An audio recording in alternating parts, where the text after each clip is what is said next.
All right. All right, folks. Good morning. Good morning. Thursday, October 5th. I can hardly believe it, but welcome everybody to Derita Matters. And just before we go to introductions, just going to remind you guys what we kind of try to cover in these meetings is this Derita area. And I don't know if you can see my pointer, and hopefully everybody can see my screen. This little graphic map just shows 77 over here in the west and 85 all the way along, roughly in the south up, and then Harris Boulevard runs between 77 and 85. So inside that little heart shape, that's the area that I try to keep track of and keep, sort of big picture stuff, updates for you guys. And then just for fun, I included the map from 1957, which is the Derita community is actually centered right on W.Sugar Creek Road, kind of between Graham and Nevin, and beyond probably, but that little downtown area. I call it downtown Derita, but it's just Derita, really.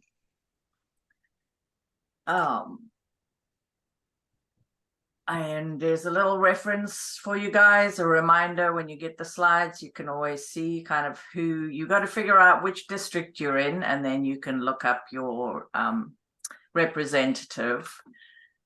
We do have 3 city council districts in this area, and 3 police response areas. They all meet at W.Sugar Creek and North Graham, basically. You've got North Tryon and North Division and University City that kind of divide this area. And the meetings coming up, November 2nd will be the next one that will be on Zoom. And then December 7th, we will do an in-person at 7 p.m. at Derita Presbyterian. Really hoping to get people there for more of a holiday party, more of a social event. So we'll provide more details for that, but that'll be in our December meeting. And that's our agenda. And sorry, I'm going ahead of myself. I wanted to just quickly do some introductions. I guess I could have introduced myself first. Teresa McDonald. I am on the Derita Statesville Road Community Organization on the board. I'm a realtor with Alan Tate since 2005. I live in Allen Hills, and I am currently just joined the Planning Commission. So that is a citizen advisory commission. There are 14 members. It's a 3-year term. And so I'm just getting my feet wet in that arena, and hope to share what I learn as we go along with that. So I'm going to quickly call on you guys to introduce yourselves as I see you on my list. So in no particular order. Well, hang on, let me go in a sensible order first. So let me go to Sylvia Cannon. Good morning. Sorry my camera's not working this morning, but I think most of you know who I am. I'm president of the Derita Statesville Road Group, and I'm also president of the Allen Hills Community Group. And I'm an old lady that's just trying to fight for our community, and that's about all I can say. Thank you, Sylvia. All right, let me go to Mel. Yes, I serve on the Derita Statesville Community Organization.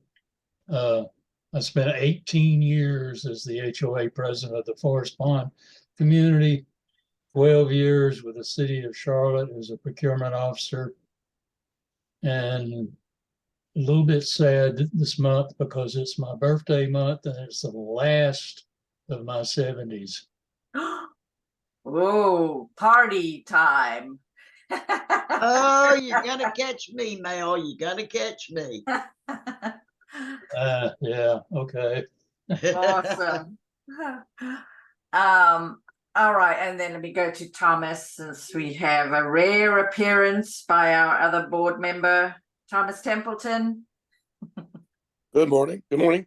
Thomas Templeton. I'm in the Royal Oaks neighborhood, and for those who don't know where that is, that's right inside the meeting of Sugar Creek Road and Graham Street, behind Fire Station 22. I'm the former president of that neighborhood association and currently the treasurer for the Derita Statesville Road Community Organization. Awesome. Great to see you here.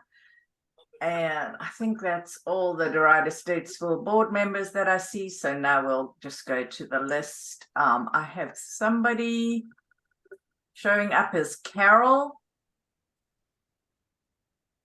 Morning, I'm Carol Mack. I'm in Tanglewood. I've been here. I moved in this house in 1978. And I was on the officers board when we had a neighborhood association. That has dissolved over the last, 4 years? Welcome, Carol. We're very happy to see you here. And I think you come to the Allen Hills meeting sometimes. The one at the church in Yes, person. Yeah. I've been there about 3 times. Okay, awesome. Welcome. Charlene Henderson, our friend from Hidden Valley. Good morning. How you doing? Good morning. Good morning. How's everybody? Hope your Thursday is great. I am Charlene Henderson. Of course, I'm the communities liaison for the historic Hidden Valley. And I just, jump on here to make sure that I'm still fighting for our communities to get the amenities that they need. And thank you all for whoever did vote for me and support Charlene Henderson for City Council. I have not given up, and I will continuously be the voice for the voiceless. Thank you.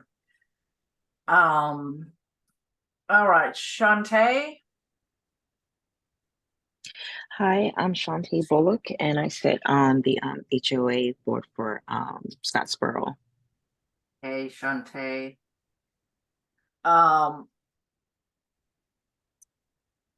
Vincent Evans, good to see you. Hey everyone. I know it's been a while since I've been able to join. Yeah. I think you may have muted yourself. How about now? Can you hear me? That works. Computers and Zoom stuff. But hey everyone, my name is Vincent Evans. I am in the Potter's Glen neighborhood. I am the HOA president. I've been president for a couple of years now. I don't get to attend these meetings as often as I like, but I am part of the viewers that watch the YouTube recordings when I can. So I appreciate you uploading those, Teresa. And yeah, looking forward to hearing what's new today. Okay, awesome. I think that's everybody. So thank you.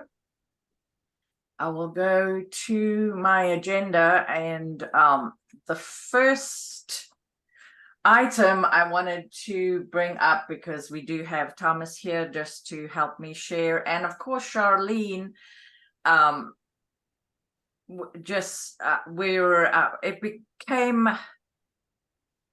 we became aware of the practical implications of a big water system improvement project. That is, I believe they call it the Hidden Valley Water System Improvement Project, but it really, it involves improvements for, more than just Hidden Valley. Let me try to find. I didn't queue up much on this, Thomas, if you want to just speak on it, but I will pull up the street view picture. Really, our concern has been that NCDOT, our frenemies, NCDOT did not approve a request to run these new water main lines under the roadbed on W.Sugar Creek. And we're talking about a 2-block length between Princess and Flows Drive. So that's just before 85 in the Royal Oaks neighborhood. And so long story short, the Charlotte Water negotiated with property owners, and this is just a picture from Google Street Maps, so I don't know if I'm even looking at the correct properties, but I just wanted to give you kind of a view, and you will see that some of these oak trees are starting to come down, and we were blindsided and quite devastated that with all the work being done on the Sugar Creek corridor to make improvements, that, you know, NCDOT can refuse the most sensible location for water pipes is under the roadbed. But they refused, and we're working to get to the bottom of that a little bit. Thomas is leading that effort.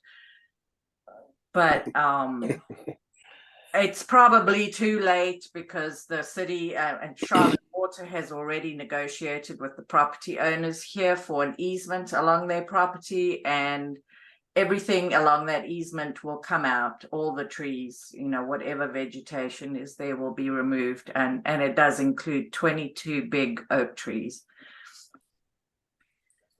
Well, and actually these were not planted that long ago. I thought they would be more like 60-year-old oak trees, but these do not look to be that age. But still, I don't understand how we're taking down trees and destroying a streetscape. So Thomas, you want to add some more words? yeah, I mean, you know, they for this project, you know, it's all an effort to help the folks in Hidden Valley, which is quite noble, because apparently the folks in Hidden Valley have extremely low water pressure over there, like half of what they should probably have. So the goal is a noble one, absolutely. However, they've sent out flyers for this or information for this project a long time ago, and all the maps and everything that they sent out at that time, and the public meeting that they had in June, all showed, like you were talking about, that the water pipes would run down Sugar Creek Road in the middle of the road.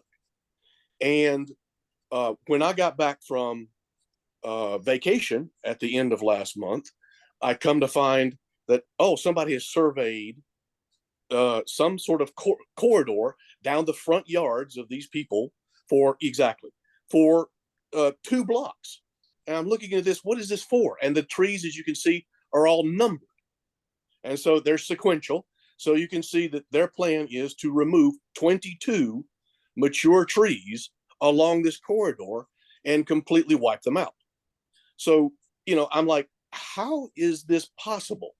How, you know, and so with the correspondence that Teresa and I have been having with some of these people involved in this project, they're saying, well, the NCDOT refused our request to put the water pipes down the street. You know, and they're saying, well, they had various reasons and things like that. Well, that's not transparency to us, because we don't know how hard they fought for their original plan to put them down the street. We're trying to find that out. And of course, like now she's saying, is like, you know, this plan is already started. They're already starting to cut down. They've already cut down 3 or 4 of these large oak trees already. And so it will totally change what this looks like and eliminate, of course, the very thing that the city, every time they open their mouths, say, we want to preserve tree canopy. Well, here's one of their projects wiping out tree canopy. And it's so hypocritical. I think that's the thing that angers me the most, is I don't know that the city water department how hard did they fight for this? I don't know. And I can't imagine that they did a very hard job of it, because here we are wiping out all these trees and digging up all these people's yards. And they say they're going to compensate these people for this easement they're creating in their front yards. But at the same time, I wonder also, which I don't have an answer for yet either from these people, is did these people have the right of refusal? Could they have said, no, you can't dig up my front yard. No, you can't cut down my trees. I have a feeling that they weren't given that option, because if you come to my front door and tell me you're going to rip up my front yard and cut down my mature trees, I'm going to go, no, you can't do that. And as far as the age of the trees, I mean, we don't know. I mean, I guess we could go look at the stumps that they're leaving now and count the tree rings, but it'll take at least 30, 50 years for some of these trees to grow. And plus, the last thing I'll say is they're not going to replant a single tree. Not one tree along this way they're going to replant, because what they worry about the most is their water pipe. And will the future roots of a tree that they plant grow into the water pipe? That's all they care about. So we're not only are we going to lose these large mature trees, they're not going to plant back anything either except grass. So I think that summarizes it, Teresa, as far as I know. And you were saying that you were through the stages of grief. Well, I'm still stuck on anger. So, yeah, well, trust me, like the real stages of grief, you're gonna go cycle through them every hour. Because I drove down Sugar Creek last night and I literally cried. I just, it is sad. And that picture from Google Street View is probably 10, 15 years old. That's why the trees look a bit younger. Right. But yeah, you can see, I mean, these are 50, 60-year-old trees. This one, certainly, this 22. So yeah, it is heartbreaking, and I don't know.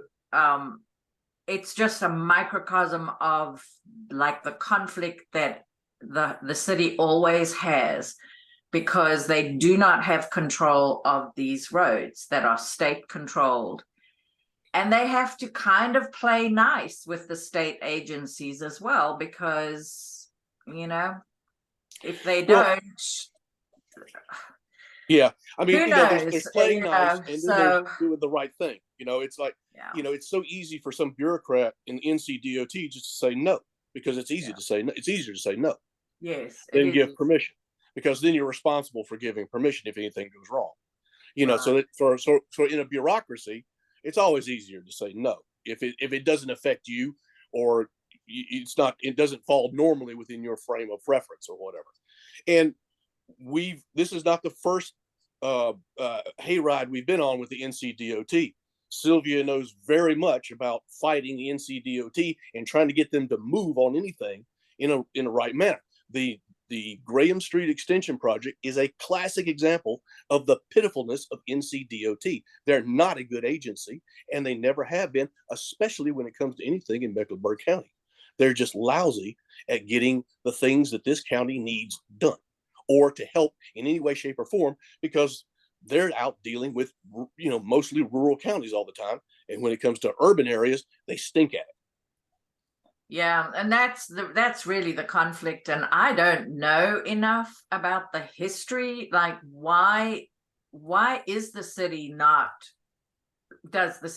have control? I'm sure it's about control of the roads that come through our neighborhoods. I mean, Derita is I can answer that one, Kristen. I can answer that one. When I moved out here in 1970 in Allen Hills, this was in the county, which was under the county and the state. There was no city route, so no city roads here. When they annexed us, part of the neighborhood streets, the city took over, but the state maintained the major roads under their control. And as Charlotte has grown over the years and they annexed, that's the agreement that was made back then. And state will not give it up. Charlotte doesn't want to pay to maintain them. So the state says, well, then it's our ball, follow our rules. Yeah, it's and that's the part that I really wonder. You know, obviously that's a decision that was made decades ago, and the city has grown, and so maybe we need to be having a conversation about Who's the city taking control of these roads, because the NCDOT has completely different priorities for their roads. All they want to do is move cars, which makes sense when you're going between cities. But when you're going within a city, you need cars to slow down so that people can move around safely. So I don't And know. it's not just that emphasis, Teresa. It's also maintaining the roads that they're supposed to be maintaining. Graham Street is a classic example. They're supposed to maintain that road, but how often do you drive down Graham Street and there's potholes and there's, you know, they're just not maintaining them well either. They mow 3 times in the season. And so sometimes in different parts of the county, you've got different tax overlay districts. Ballantyne has one, University City has one. So those business owners, and maybe there's some residences in those areas that actually pay an extra tax to that service district so that they can do some of their own mowing and litter cleanup and so on, because the city and NCDOT only provide a certain level. Right. So yeah, and unfortunately for us in Derita, we're kind of at the center of all these problems. We have the Norfolk Southern right of way that also the long rail line, if they don't maintain that, it makes our area look like crap. Can I say that? And NCDOT, the same thing. You can't get any of the city officials to even work with you to get the railroad to fix their crossings. Right. I have talked to. One of the things that I did about this project was I did write to our city councilors, and I don't know, you know, where it's going to go from there. I got a call back from Dimple Ajmera, because she is the one. I mean, it's kind of a little laugh on city council, but she always speaks up for the tree canopy and the environmental aspects of things. So I did get a call back from her, and then Renee Johnson also emailed our senator in Raleigh, Mushtaba Mohammed. I haven't heard anything back, so you know, but it is we're just citizens of Charlotte, Derita, really, and there are people way up, you know, hundreds of miles away that are making decisions that affect us, and we can't hold anybody accountable. So well, well, you know, to me, I'm still holding the people in the city accountable, because this is a giant hypocrisy. Here, yeah, you know, every time they turn around, yeah, it's let's save tree canopy, let's save tree canopy. We need to get developers to save tree canopy. We need to get somebody else to save tree canopy. But here's a city project that's millions of dollars, but we as a neighborhood are paying a heavy price and losing tree canopy because of a city project. And like I said, I don't know, like you're talking about, I don't know how much pressure they brought to bear on NCDOT. Until I have an answer to that, until I know how much effort they put into it, I'm going to say they just took a no and then decided they had to do something else. And so something else is a high cost for our neighborhood. Yeah, and it's short-sighted. Even so, I mean, as a realtor, I understand, like, how are new homeowners supposed, you know, if these properties change hands, the idea that there's an easement across your front yard that you can't even plant a tree on, that stuff doesn't get communicated very well from one person to the next. So I mean, it should be, and it should come up on a survey, but not everybody gets a survey. But I mean, the easement should be recorded, so it should come up. The closing attorney should explain to people, if they're buying any of these properties, that they can't put any more trees in that easement. But Well, I'm It's sure you just probably short-sighted because you're still going to have problems. yes. And I can almost bet you that you cannot build on that easement. No. If you ever tried to, like, because Logan was talking about how, oh well, they're going to build these high-rise buildings and stuff like that along Sugar Creek Road. Like, you can't build on an easement like that. They won't let you. If they won't let you plant a tree on that, they certainly won't let you build a building across of it, because No. they want access to that. They're going to want access to that water pipe in perpetuity, right where it's at. Yeah. Yeah, One exactly. of my So, questions would be is why is it coming so far up in the yard when you've got a sidewalk and quite a bit of footage between that first post and the road? Well, yeah, I bet you they had to get out of the roads right away completely. yeah, That, because I had that same question myself, Sylvia, is why is it so far up in here? Because it's 25, 30 feet from the existing curb right now before you get to the start of that corridor, which of course, because it's so far into these people's yards, that makes it worse because that's tearing out some of the biggest trees. Yeah. yeah. It's I bet NCDOT, and I don't know who to even contact there because I just don't know how those kinds of requests flow. But And nor does anyone, because there's no transparency, yeah, and that's the city's job. That's what they're supposed to be doing for us. They're supposed to be representing us, and they're doing a lousy job of it, if you right. ask me. And yes, I'm still at that anger stage. Yeah. And every time I see another tree come down, it just makes it worse. Yeah. I am with you. I just that's just too bad. And I couldn't pull up the actual details of the project, but it is a major project. It is replacing water mains, and they've done a lot of valve replacements within Hidden Valley. I'm sure it's also needed because of the new fire station on North Tryon, number 45, which is going to relieve Fire Station 22 a little bit. So, I don't doubt that this project is probably long overdue, and really the residents of Hidden Valley have suffered with this problem for decades. Right. So they've been underserved completely. exactly. Yeah. But Yeah. now I will say this. I will mention this one last thing about this project, and I'll I'll let y'all go about it. But you realize that as part of this project, this pipeline, like we're talking about here, it goes all the way over here from Princess Street, and it has to, first of all, as it goes down those 2 blocks, it has to take, as you're looking at going towards the interstate, that pipeline goes towards the interstate down those 2 blocks. Then they have to put the pipeline underneath Sugar Creek Road. They have to bore underneath Sugar Creek Road to get it to go under there. And then they go down the Roman Road, which is the access to Northside Baptist Church. And then they take another right turn and go across the interstate, all the way over to the end of Tom Hunter Road on the other side of the interstate.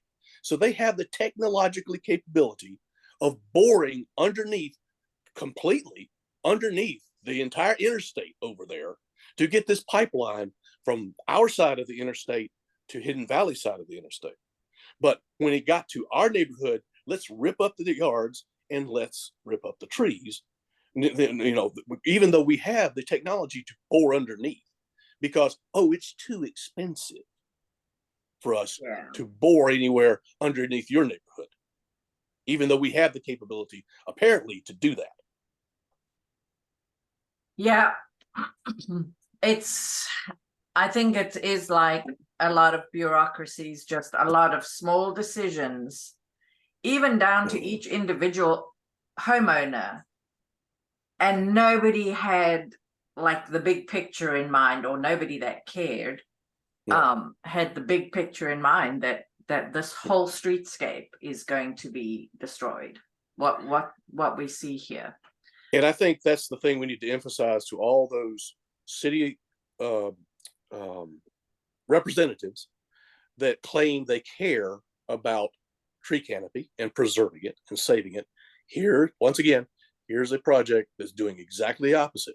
So when they're saying that, they look like hypocrites, because that emphasis to save trees is not getting down to all of their departments in when the rubber hits the road.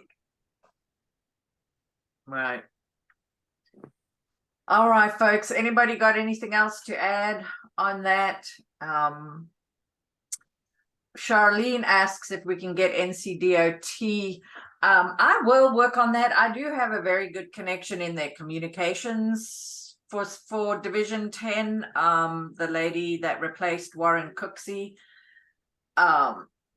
And yeah, we'll work on that, work on trying to get NCDOT to be held accountable. But I've got a feeling that it's just a lot of little decisions. Even that first no was just not very thoughtful, and then it keeps going down the road because you've got so many people in that little line of decision making that just don't care enough, I guess. I don't know, but yeah, I will work on getting NCDOT.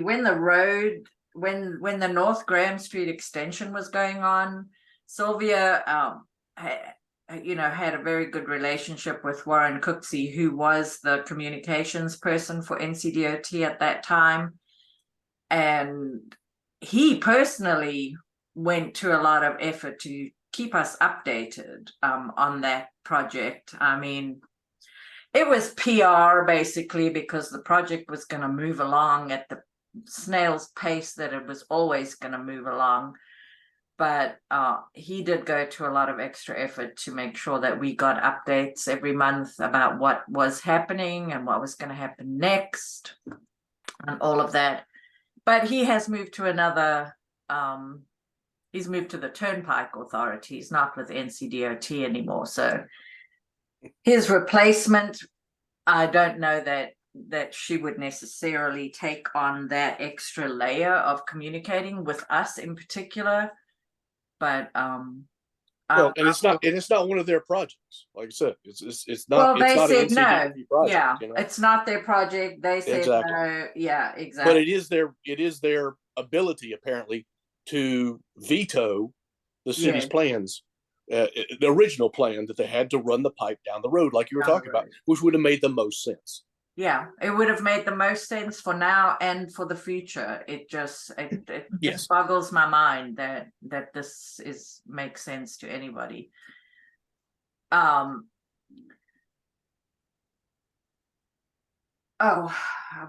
forget what I was gonna say next, but I will move on to my slides.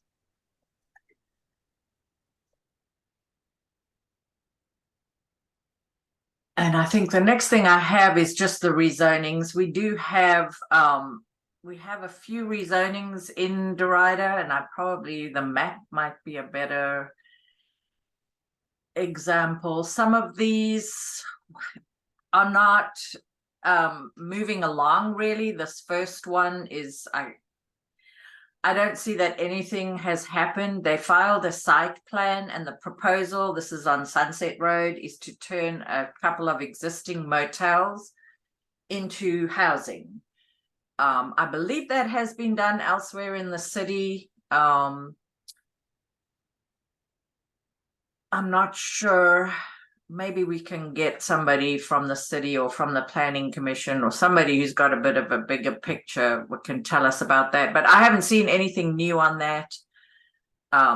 Like no further, there's been no public hearing, there's been no progression on that one. So nothing new on that one for now.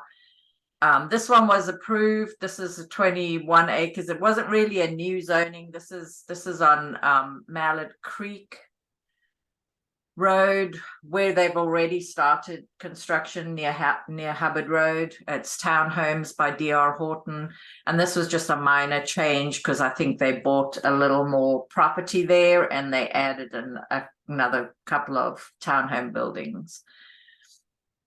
So that one is currently under construction. This one is at Harris Boulevard, so it's really right on the edge of the area that we cover, but Harris Boulevard and 115. There's already a large apartment complex under construction just below that, and this is requesting more multifamily in that corner. I don't think it doesn't seem to have moved along, and this is a good example. If you can see my screen, I hope you can see it well enough, but this is how the rezonings flow. The petitioner obviously makes the application, and then usually there's a community meeting of some kind. A lot of the developers do like to meet with the community before they get too far in their site plans and designs and so on, because for the most part they want the community to be happy. Of course, you can't make everybody happy if they simply don't want to see change, or they don't want to see more housing, or whatever. Those people will never be happy. But this is how the rezoning flows. So this one hasn't had a public hearing. The date hasn't been set. The public hearing is in front of City Council, and that's the opportunity for the community to actually go and speak for or against, or speak for site plans that they would like to see that they maybe haven't been able to get the developer to hear them on, whatever. But so on this one, nothing has really progressed on that one, but it is for multifamily housing at that corner of those two main roads, which really is that's the way the plan has been in Charlotte, is to locate our multifamily on the more main roads and buffer them from the single family homes that tend to be off the main roads. Teresa, Yes, ma'am. they have built some apartments in that general area Yes. also, which are new. Yeah. So this is just like between those new apartments and W.T. Harris, like there's another section there of tree. It's currently trees and A gully. There's a probably big- some kind of gully. Yeah. There's a big gully that came up several years ago, and because of the landscape, they did not water. They did not want them to close the gutter as much as they wanted to build on it, and the buyer backed out. So that may be part of the problem they've got now. Yeah, I don't know. Let's see. Here's a site plan. So we can kind of see some detail. I don't know if you guys sorry, I was waiting for it to load, but I guess there we go. So it's a very rough site plan, but here's the new apartment complex that's currently under construction. Yeah. Over here. And then so they put the access road here, which works as a kind of buffer from this existing single family that's down here. But yeah, so these two projects, they will connect internally, and there'll be an access over here. And it's the thing with these major roads is that NCDOT, again, because Old Statesville is NCDOT, they don't like left turns, and they have their reasons for that. Partly, I agree. I mean, I personally don't try to make left turns, especially on roads like this. But you'll have to make a right out and a U-turn if you want to go that way. If you want to go maybe to the interstate on 77, although I don't know why you would do that unless you're heading north. But yeah, I mean, these kinds of sites are well served by good, wide, high capacity roads. So if the worst thing you have to do is a right turn and a U-turn, that probably will take less time than anything else. So that's that one. Hasn't moved.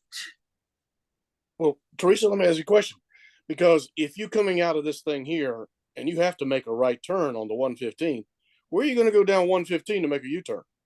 Because it's a two-lane road. There ain't no room to make a U-turn on 115. Yeah, well, there is a break in the median just further down. I don't know how far it is. But where you go into over the tracks, kind of into Christianberry? No, not Christianberry. No, it's way further. Let me see if I can pull up some kind of map. Well, help me. It's Yeah. I can see in my if you're future I'll have traveling to in a stop going down car- Gibbon Road at 115 because that's not going to work anymore. No, It's going to be a mess. They won't have to go all the way to Gibbon Road. No. There's. Oh well, I mean, yeah. They've already created that kind of U-turn situation on that road. I guess it might be this road around here. It's at this road. I think they have one at Victoria Avenue already. Yeah, there's Oak Drive, there's Pete Brown and Victoria, yeah. And they have looks like they have another one at Twin Drive as well. Yeah. Yeah, and that's just I understand the right out situation because otherwise, you're just gonna gum up traffic with people trying to turn left, and it's dangerous. You have a wreck between a left turning car and an oncoming car, and you've got a T-bone situation. Whereas, there's some of these other movements do less than that. They put a stoplight in, you wouldn't have that problem. Well, but stoplights cause other problems. I mean, you can see on Harris Boulevard for sure, where they have a bunch of stoplights all close, in a short span. And it's, you'd be faster walking if you could do that safely. So yeah, that's that one. And it is an 11-acre site. I don't know, the market has changed a lot, even for all this multifamily construction. We have a lot of apartments that are just coming to completion in the next year. And so some of these new rezonings may not make sense in the short term for them to actually start construction, and the cost of financing for projects like that has gone through the roof. And rents are going to come down a little bit because of all the new apartment construction, all the new completions that are going to come to market here soon. So it might be a while before we actually see something like that break ground, is all I'm trying to say. But I don't know. I mean, obviously anything within the city limits that has reasonably close access to good, wide, high capacity roads is probably a priority to build. This next one is also just a little bit out of our area. I mean, it's inside the 77. This is off Millhaven. And Millhaven comes off Statesville Road. The petitioner is Madame Homes, and they're a beautiful builder. They build a very nice product. They're looking for townhomes here. The public hearing was held. It went through the zoning committee on Monday. So that the council decision will be the next thing, so it'll probably be on the docket for this coming month, which the zoning meeting is on October 16th. Probably will be approved. It's townhomes, kind of similar to the project in Allen Hills, where there's this big parcel here, 16 acres, that was never developed when all the rest of this neighborhood was developed. So they're connecting off of Millhaven. They're making a connection here with an existing road. I think that's Meadow Hill, which comes off Cindy Lane. I think that one will be approved. It's fine. Most of these kinds of developments have like a 50-foot buffer between them and the existing neighborhood.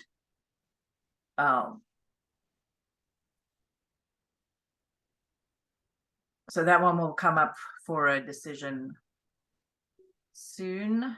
And then this large one in Allen Hills, they had the public hearing on September 18th.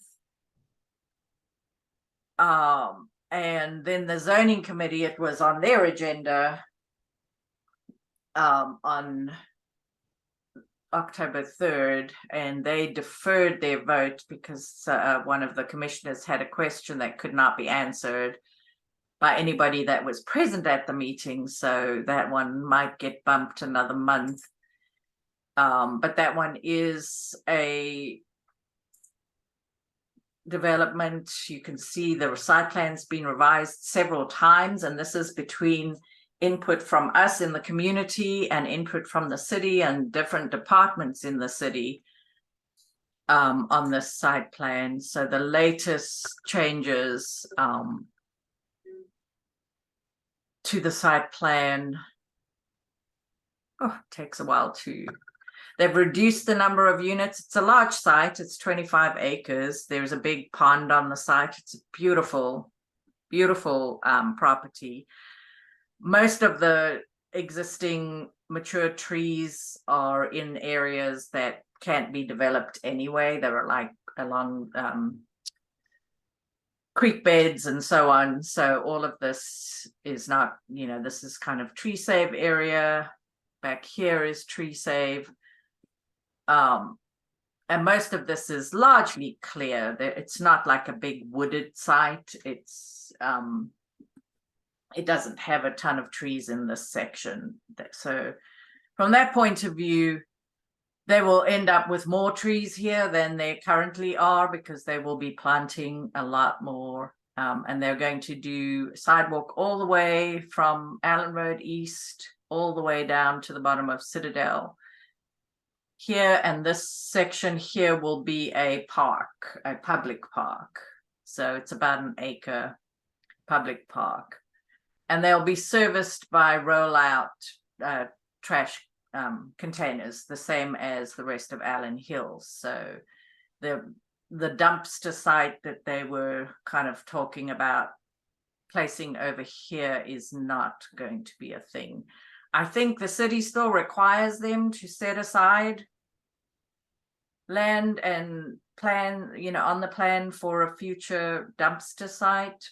But they have actually noted on the plan that it will be serviced by rollout containers. So I think that makes it a much better situation for some of these houses that back up to this. It's quite a big buffer. And they also changed the plan over here so that these duplex units, and when they say duplex, it's townhomes, two side by side, and then the rest, it's a mix of duplexes and triplexes through here. So I do see that one being approved as it is. They've made a lot of improvements to what they suggested right in the beginning, and that was, we did put in a lot of input. Neighbors, some of these existing neighbors had a lot of input, and And then the city and the planning commission. Will Russell was on our call 2 months ago. He's on the planning commission, and so he got to talk to the developer directly when we had them on this call. That must have been August. So that one probably will be approved, but maybe not till November. And then we have a couple of new ones. This one is 63 acres, the Morris Costumes, Morris Holdings over there, off of Mallet Creek Road. It's existing. The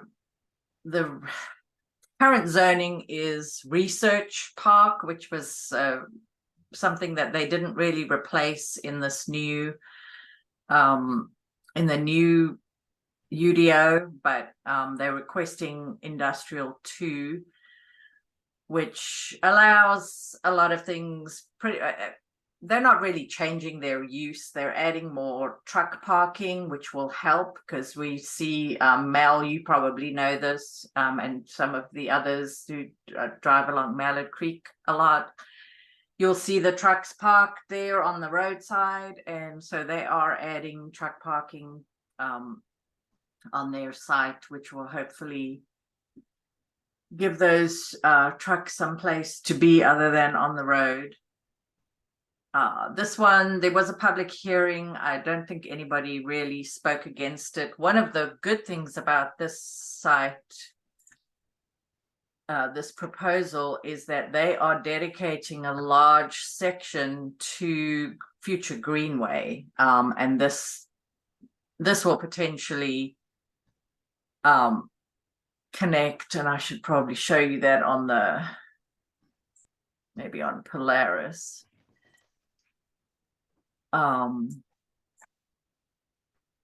It's over here in this area. It's this parcel is the Morris Holdings parcel. And so where this creek bed runs, and this is all behind Forest Pond. Oh no, this isn't Forest Pond. This is Hemby Woods over here.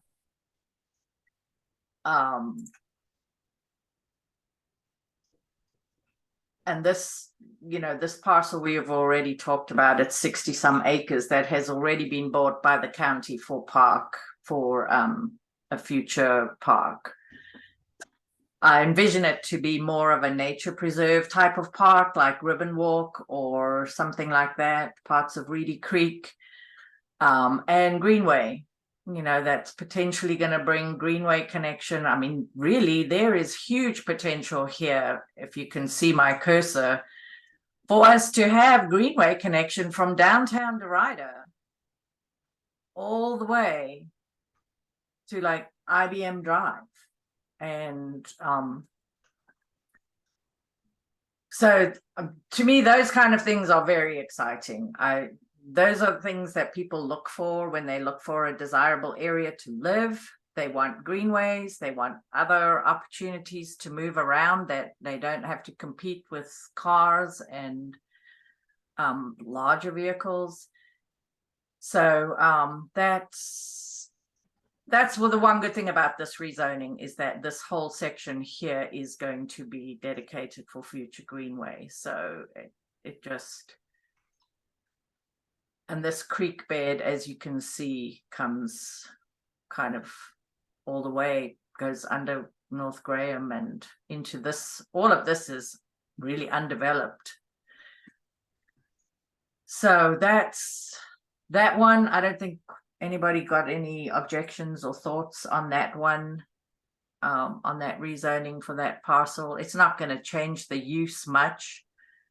I think this road, which you currently cannot drive along, because I think they're gated to get up, through to IBM Drive. I think that connection will be sort of opened as part of this. I'm not 100% sure on that. Teresa, Yeah. I'm extremely interested, and I've yet to pursue this, but in getting with whomever is planning that park. I guess it's Hamby Woods there, the road going through there, you can just tell by looking. There's a tremendous amount of residents that live there, and there's only one way in and one way out. And that's by way of Rumpel Road. So that desperately needs to be extended. And in my mind, right through a piece of that park, which is the ideal area for the parking to exist, and also give access to that huge community and relieve a very serious traffic problem.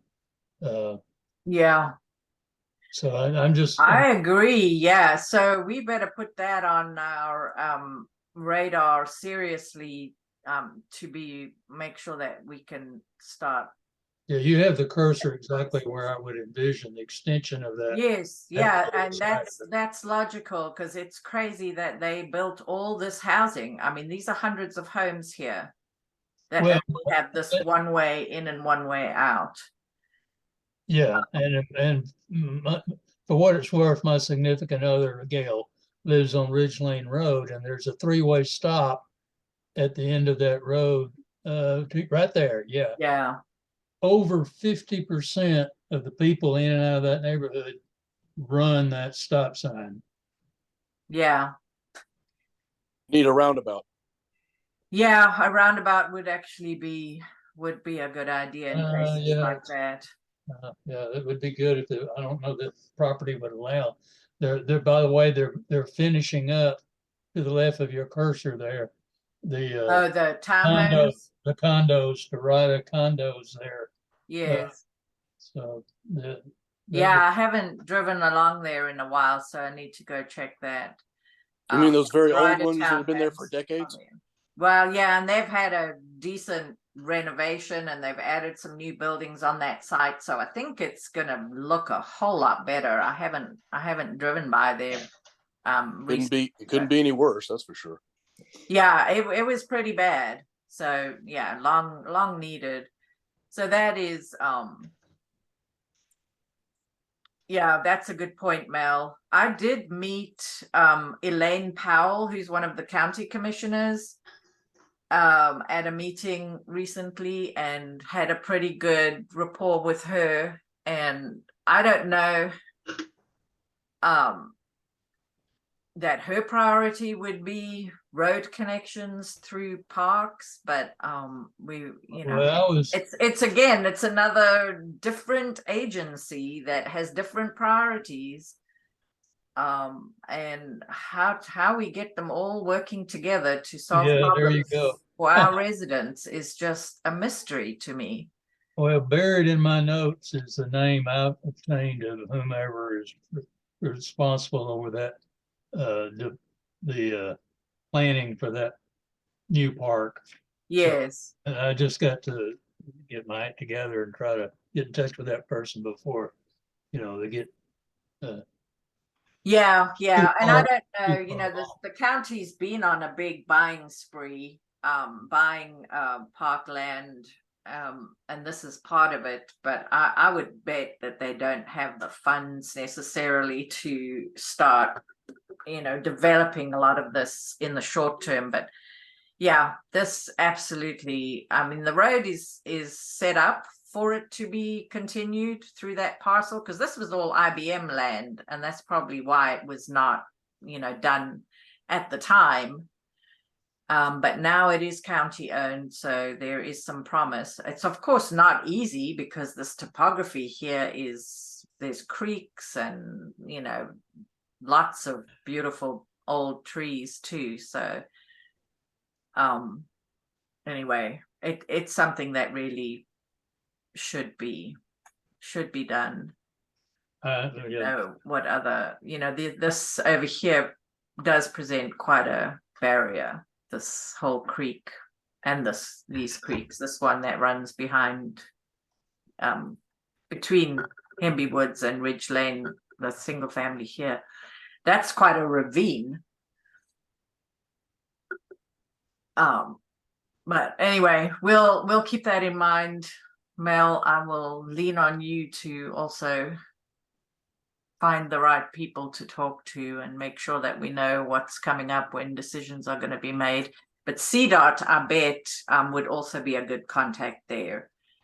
Because one would hope they have that on their radar for a connection, since one of their priorities is connectivity. Absolutely. And this is an obvious place. And we have one more in, there's a minor one. It's not a big change. Metroliner LLC, the big warehousing and manufacturing and logistics kind of site where the old Metroliner was. They're also requesting a change. I'm not sure. It's not a big concern really. It is. It's not changing the use that much, but that is the other proposal. And then this one is, again, it's a reasonable example of kind of what we will see as we try to develop the parcels of land that are still available, that are close to all the amenities, the roads, the infrastructure is in place. This is one, it's also kind of adjacent to Allen Hills off of North Graham Street. And they propose, this is Pickway Drive. I don't know if you ever have any reason to go back in here unless you live here. It's one road that comes in off North Graham. Racine is the name of it, and then it comes and turns onto Pickway Drive, and off of Pickway Drive, and this is a dead end. Off of Pickway Drive, they propose to take this kind of keyhole road in there, and this is their proposal, a mixture of duplexes and triplexes, to total 14 units. Over there. So I don't see them getting a lot of pushback on that. On this side, there's some single family here. And this is all industrial zoning actually on these two sides. And then Allen Hills and the pond, etc. is over here. So well, like you're saying, Teresa, getting in and out of that place is the problem. It's that access off of Graham across that railroad track is just, it's it's barely enough for the people that live back in there now, much less. Well, you can come out of there and make a right turn pretty, it's not hard to come out of there and make a right turn. But yeah, if you for some reason want to go in the other direction, there is no easy way. Like they haven't provided any of those U-turn opportunities on North Graham Street. Oh God, no. Because that's an NCDOT project. Yeah.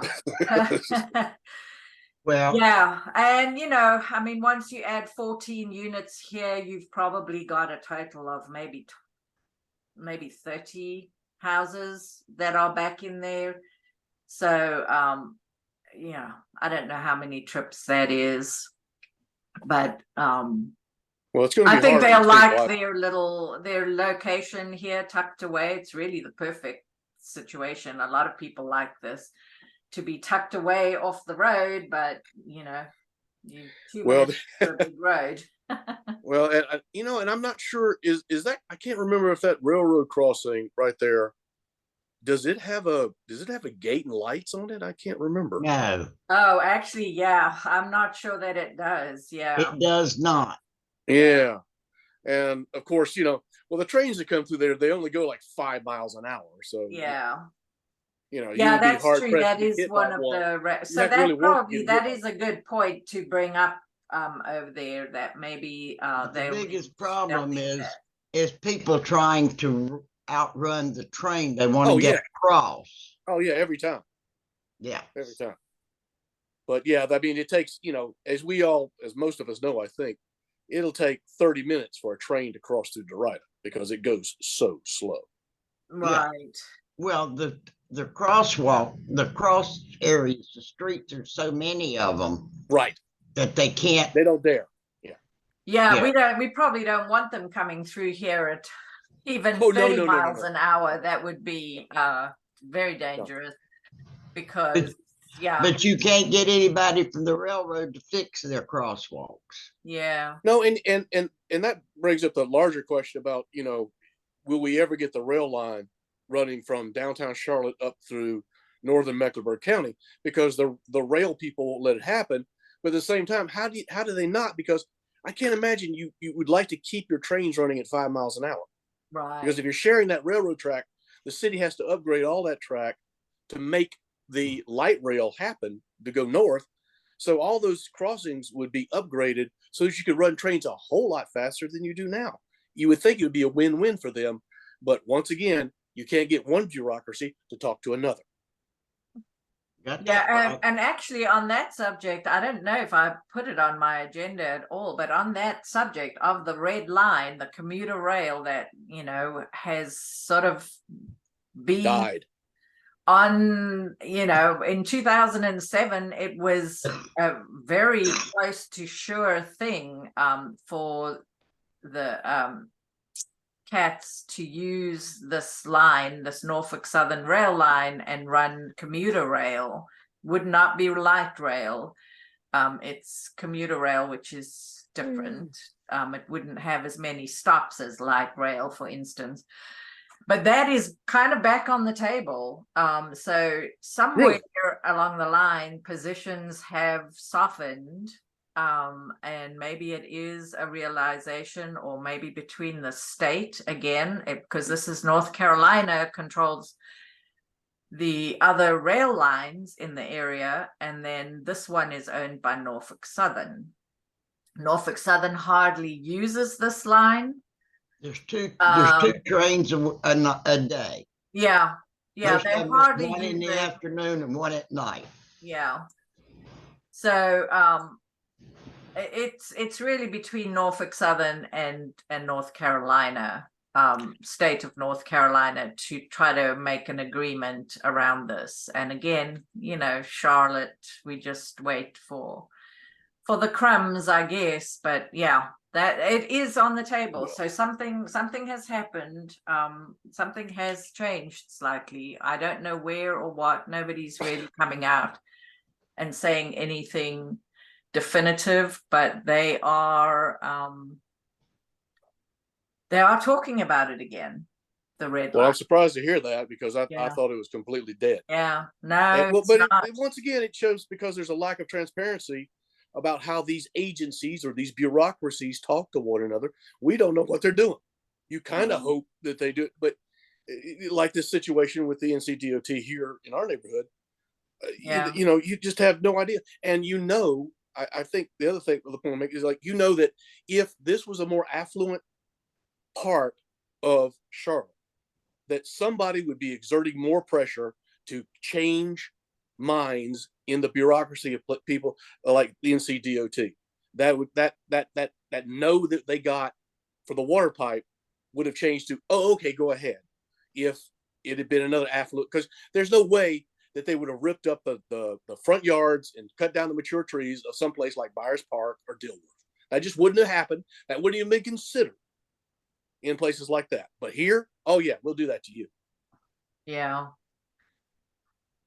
There's just not enough people, like you're talking about. There's not enough people talking to the right people, or you're not getting the right influence being exerted on those kind of decisions within those bureaucracies. Right. Yeah, and we certainly could use a lot more help to try to reach some of those people, and Trying to reach some of them on the council is like pulling our teeth. So they don't care. I mean, We don't live in Myers Park. We don't live in Dilworth. Period. They don't care. Yeah, well, and you talk about Myers Park and Dilworth. When you drive down their equivalent of Sugar Creek, those roads have changed dramatically. I mean, if you cannot believe the change that has come to those communities in terms of just driving down the road and looking at it. or Central Avenue. That's the equivalent of Sugar Creek. Well, and I will say this, that I don't know if anybody remembers this, but back in like the 80s, when they first started making plans for the city and different areas, they were supposed to upgrade Sugar Creek Road with like plantings in the median and things like that to improve its look, if Yes. nothing else. Yes. But that's never happened in all these decades. No, That just but the got put by plaza the got wayside. theirs. We don't care.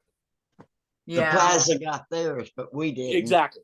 Like something like the plaza. Exactly. yeah, How much better that would look going into Derita, and how much improvement that would make just doing something like that along yes. Sugar Creek Road. Yeah, Well- yeah, well, that would be, yeah, it would make it more pedestrian friendly, all the things. You wouldn't need that darn suicide lane in the middle there. You have a median. But then people would have to come to terms with making right turns and making U-turns, but which is fine because Well- everybody has to slow down. Yeah. But yeah, that would be nice to. Yeah, and it would be great if people slowed down on Sugar Creek, because by God, that that distance between the interstate and Graham Street is becoming a drag strip sometimes. Yeah. Well, and that's the problem with wide roads, is they don't actually even solve congestion at rush hour. You still have congestion at rush hour, and then when it's not rush hour, you've got a racetrack.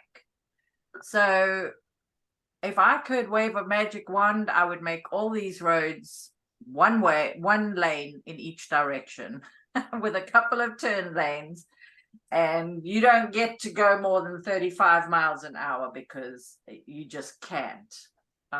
That would be my magic wand. Because if you ever look at your driving, and I drive a lot, I drive like 20,000 miles a year. Most of it is city driving, some interstate, I do a fair amount of interstate driving as well.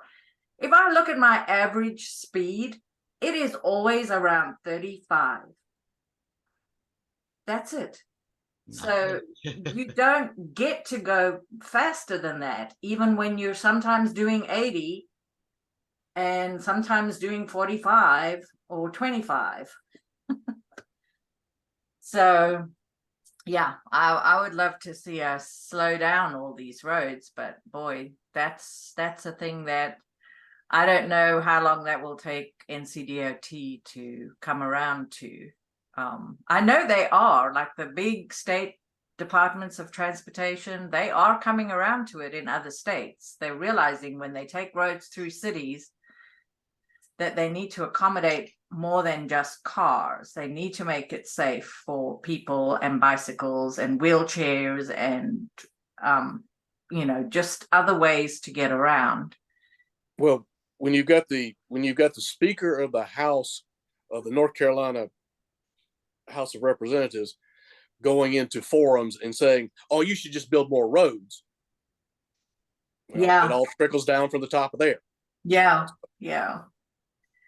it's very short-sighted because you just have to travel to, Atlanta or Houston or LA and see. You can see the future if all you do is build roads. That's what it looks like. So yeah, we've got to keep working on that. Well, and that Speaker of the House, the problem there is the Speaker of the House lives in Kings Mountain. You can drive across Kings Mountain in 5 minutes. He just does not. He doesn't know, and he doesn't understand. He doesn't care to understand. Yeah. But yeah, that's a long conversation in the South because people like their cars. And there I am. I drive 20,000 miles a year, and I have a job that I can't really do on a bicycle. No, it's because you have to. You don't have any other um, options. Yeah. But yeah, I would love to be able to just walk for a lot of things that I have to do, or ride a bicycle. But it's not safe out there. It's a little terrifying. Yeah. So that's the rezonings. This event is the Corridors Connect event is actually this very weekend. I will be out of town, so if you guys can support, I think it would be a really fun event. It is in Hidden Valley, so it's the other side of 85 from us, but they're closing the road between Hidden Valley Park and Tom Hunter Park and Hidden Valley Elementary School. So, you know, speaking of streets with no cars or streets that are pedestrian friendly, it's kind of a street festival situation going on there. I would go if I were not going to be out of town, so maybe check it out. I wish I could show you some more details. I guess I could go to Polaris, but I believe it starts at the park. Is Charlene still on the call? Maybe she can give us some more details on where it would make sense to start. But so you would park at, I think you start at the school and you can ride or walk the distance to the park where there'll be more festival stuff going on, or maybe it's the other way around, or maybe it doesn't even matter which way you do it. No, it really doesn't matter.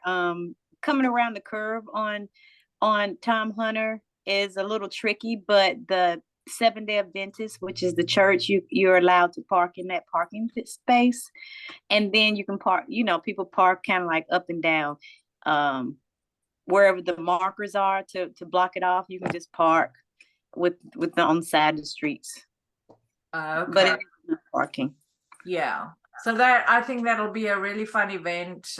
If you haven't been to any of Hidden Valley's events, I mean, this is put on by Open Streets, but a lot, you know, it's in the heart of Hidden Valley. But if you haven't been to their events, they do a great job. Neighborhood Night Out and the Hickory, the parade. Like, is it a 4th of July parade? A 4th of July parade? No. No, there's a well, maybe I'm getting mixed up. So but definitely the National Night Out event. You guys put on a big party that we can aspire to do someday. So there's Hidden Valley Park, and I don't know, that's Hidden Valley Park, sorry, Tom Hunter Park, and then wherever the elementary school is, I don't see it. Is it here? Yeah, that's the school. So somewhere between these two. Is it Echo Glen that will be closed? Anyway, this will be a fun event. I apologize. Try to get out to that if you can, guys. That's a fun event. They usually do these, you know, in the really walkable, wealthier parts of town. And this one is focusing on the corridors. So there's a couple of others coming up as well. I haven't looked up the details, but these are next weekend and the 22nd. And yeah, I didn't manage to pull up any more information on this, but the city's currently doing community area planning, which is the same process that you were talking about, Thomas, that happened in like late 70s and early 80s. Right. Community area plans. Let me see. I think I did pull up. Those worked out so well. There's a workbook that communities can do, or individuals, and so I pulled up the PDF, and I'll put the link in the slides when I send those out. But if anybody on the call, if you're in a neighborhood or just an individual and you want to document some improvements that you'd like to see, things that always bug you, you can do all these activities. You can pick and choose, or you could do them all. And one that I would love to see is some oral histories from people like you, Thomas, and Sylvia, people who have really got decades in this area, to record some of this stuff. I think you just called me old. Did I? Oral histories. I'm like, wait a minute, I've now reached the stage where people think I can do oral histories. This is unlike you, Mel. I'm not sure how I You're want to not feel sure about that. you're ready for that? I'm not sure I'm ready for that. But I think in a place like Charlotte, where so many people are newcomers, I'm one of them, even though I've been here 22 years. We're losing our history and our sense of continuity. So participating in stuff like this, I think is definitely important. So there's different things. You can do a safety audit. So if you, like you, Thomas, you walk a lot around your neighborhood, anybody who walks or bikes, this is a great, and even on the road. But of course, once you're in your car, you're that much more safe. Even if something bad happens, but for pedestrians and bikes, we really need to document some of the problem areas. Sidewalk inventory, so you can just pick an activity, whatever speaks to you. If oral history isn't the thing, then try something else. But I want to try to get a group together actually to focus on downtown Derita. I've got some of the people who live right there on Gibbon Road and Derita Avenue. And I think the neighborhoods that are really close, like Forest Pond, Mel, the residents that could potentially walk to downtown Derita, I would like for those communities to do a workbook together. Maybe we can schedule some time to just work through it. A few of the younger people, the newer residents on that are in downtown Derita, basically have agreed to work on some of this. So anybody else want to get involved, please. And you can do it on your own, or we can get a bigger group together to do something. But these kinds of reports from people on the ground they'll be taken into account in some way, whether they take our suggestions or they just document, that maybe the same kinds of suggestions are coming from all over town, or maybe there's a glaring problem that nobody noticed and they have the funding. They want us to participate, and and we want to have input. So here's an opportunity. And yeah, just let me know if we can do something between. October is such a busy month. I mean, we really are in a busy time of the year, but I would like to get a small group together to really work on something like this. So let me know if you're interested. And I think that might I gave this update at the in-person meeting. I don't think we've updated on Zoom on our recorded meetings, but the Derita is Cool mural project is in a bit of a pickle at the moment because the owner of the Zippy Ice building, the one across from Food Lion, the big white blank building, they've withdrawn their permission for the mural to be on their building. So we're working on another location. We have a few in mind, Hashim and I, and we're going to meet with some of the property owners, and we're just we're working on that. Well, sorry, I was going to say, if you don't put the mural on the side of the Zippy Ice building, then the kind of Derita is Cool logo doesn't really apply as well, does it? Well, I like to think it applies because I do love Derita and I think Derita is cool. And so I think it applies, but yeah, we do have a refrigeration company. We have Starling's refrigeration. They're one option, but a possibly more amenable property owner is on where Andino's Tire is, the old firehouse, and the fire tower, actually. So we're thinking of that location because it would be very visible from the road. It would be visible from the future train.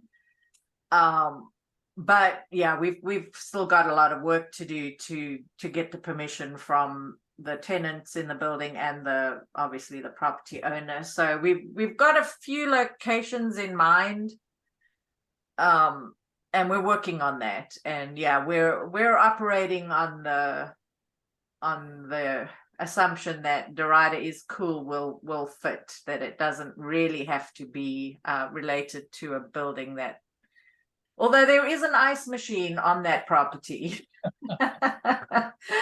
There is actually an ice machine, but I don't know how long that ice machine will be there, because we're also hoping for another use for that property, to be, create some picnic tables and maybe some activation there where people could actually sit down with some of their Derita dairy bar ice creams or whatever. So Right. That'd be cool. Any idea why the Zippy Eyes people all of a sudden changed their mind? It really came down to the siding on that building. Is they're saying it's not easily painted, and even if you could paint it, it wouldn't last or look good for long. That's what they're saying. I think they just really changed their minds. They just got cold feet about painting on their building. Cold So, feet. Okay, that's good too. That's good. That's good. Cold feet. Yeah, cold feet, yes. So yeah, I'm sad because I hopefully, I mean, it's such a blank building. It really exactly. it could use a better look right on North Graham Street, but Yes. I know you're aware of this, Teresa, but I thought, well, what are our options? There's a perfect alignment from the roof of Food Line to that building for it to be projected. yes. And so that wouldn't be any consequence for the siding because it's just like a big screen. Yes. And so, And that has occurred to us too. I don't know if they would give permission for that, but yeah, we did think about that honestly, because that might be a good idea for something else for them going forward, that they could just, although I don't know, you can't really project something in broad daylight. I think that would be hard to do. I don't know. But still, it would be. I mean, if you're going to talk about projection, that opens up a lot of world of possibilities, not just a static projection all the time. And especially at nighttime, people going by like, "Oh wow, that cool," So at least to be something, Yeah, exactly. So I don't know. We'll put that in the hopper, because I would love for them to do something on that screen. Well, it's a matter of technology and expense is the two key components of that possibility. And, and then speaking of which, it occurred to me, this is another, maybe it's a far off option, but there is let's see, at the intersection of actually Rumpel Road, there's a perfect billboard. Now, no, Derita does not have a chamber fund of their own, but if there were adequate funding, you could just take that whole Derita is cool and put it on the billboard. Put it on the billboard right there. Yes. It's just where they currently have Archwell, right? I think Archwell has an ad on that billboard. Yeah. I thought of that too. Excuse me, but by the way, you make me think. Wellpath was taking down their sign. Have they decided to vacate that building? Oh, really? Yeah, I drove by there. I think it was just yesterday. They are construction workers out there removing the Wellpath sign. Oh, thank you for that heads up, because I don't know, I want to figure out what's going there, but that's the perfect location for something like a common market. Yeah, you've mentioned that before, and And they like that site. The guy from Common Market pinpointed that building, but it was too late because Wellpath had already signed a lease. So that's very interesting. it's I always always wondered, puzzled me why there's never any park. there's never anybody there. Exactly. Yeah. Well, and that's the one in the old Mullis grocery store, correct? Probably. I don't remember all the history of that building. Most recently, it was Players at some point. Right. Yes, and that was before that. It was the Mullis grocery store, is run by two brothers. Speaking of that oral history thing, Yes, Yeah, there you go. yes. We need Yeah. more of this with video. yeah. Well, the two brothers ran a small grocery store right there, and one of them was good at TV repair as well. So he had a Yes. small Okay. TV repair shop. When you first came in the stores on the left, Sylvia, I don't know if you remember that or not, but it was like he had a small repair area for TVs on the left-hand side, and then he had his own butcher shop in the back. You got it. Wow. See, we need all these oral histories. We need, well, now we have some on our YouTube channel, so that's good. And maybe that's a good thing to do. A simple way to do it would just be to get online, maybe Google Street View or whatever, and just talk about what you're seeing there. I would watch that. I'd put that up on our YouTube channel for posterity. So anybody wants to start doing that kind of thing, I would love for that, because we're losing history. Obviously, that building is still there, thankfully, but yeah, something like a Common Market, I would love to see there. And just while we're on that subject, this is sort of under, it's preliminary information. I don't really have a lot to go on, but I do know that this, I believe this is the property. Yeah. That house on Sugar Creek next to, is this the gas station? No, sorry, this is Wells Fargo. So it's next to Wells Fargo. Has been purchased by the same LLC. Well, they are related. I double checked. They have different names, but it's the same people that are behind this LLC that owns this 11 acres behind here. Mel, you'll be interested in this too. So they have bought that. So that unlocks this property for development along here on Sugar Creek. It's 11 acres. It does have some previous environmental issues on it, That back if I'm not track- mistaken. So it'll take some cleanup, but probably they can do apartments, something like that. You wouldn't see single family coming to a site like that, I don't think. I don't know, but it would be what they call a brownfield that would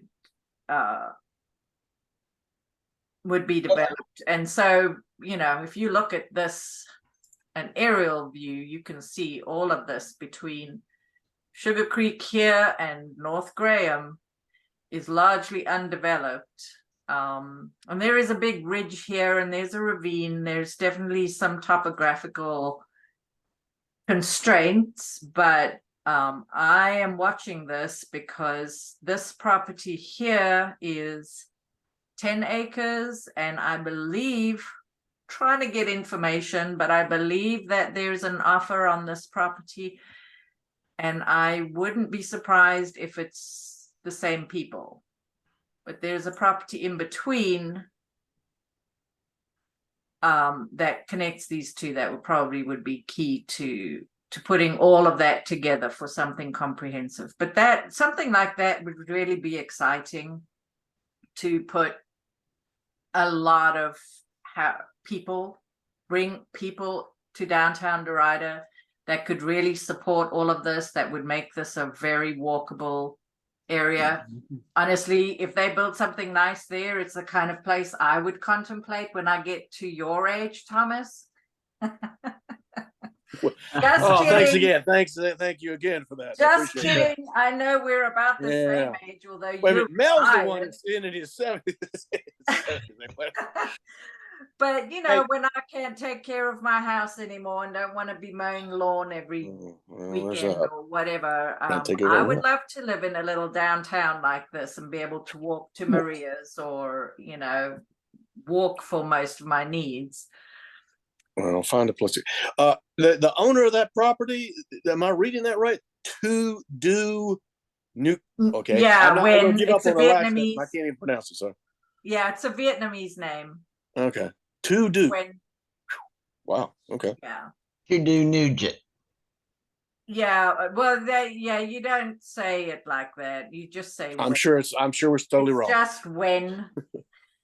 but yeah, it's hard when you look at it. But yeah, so you know, I wouldn't be surprised if the current owners of this parcel, this 11 acres here behind the gas station, and it was owned by Amoco before these people. I wouldn't be surprised if they're trying to consolidate all this. So we will be on top of this. And this is part of my reason for wanting to do the workbook. Because if anything transformative like that comes, you know, possible in downtown Derita, we really do want to be in on how it's designed, how, you know, because this is our downtown and this is it should be like a village. We shouldn't be prioritizing cars moving at high speeds. People should just move through this area, you know, at 20 miles an hour if I have anything to do with it. But you know, we'll I guess there'll be some disagreement on that, but You're dreaming, Teresa. You're dreaming. Teresa, well, you know, I have a lot of knowledge about this area. It backs right up to my backyard. yes, And so there, on the upper part of the green there, you can see what looks like a dirt road. That's actually an abandoned railroad bed, yes, which I've used for a nature trail for 20 something years that I've lived in my house. But the area that you said was maybe up for purchase, I'm surprised this is kind of sectioned off. There's been tremendous amount of surveying going on back there, and I observe it, you know, all the time. And yes, curious about, okay, what's going on now? Because there yeah, was a very large development that was proposed there once upon a time and fell through. The area you talked about that they're looking into purchasing down the very on the down on the end there, that's a pretty significant ravine yes, with a major sewer easement yeah, going yeah. through. So So I mean, a lot of that won't be built, and this area here connects to that greenway that we were talking about earlier. This is Morris Estates up here.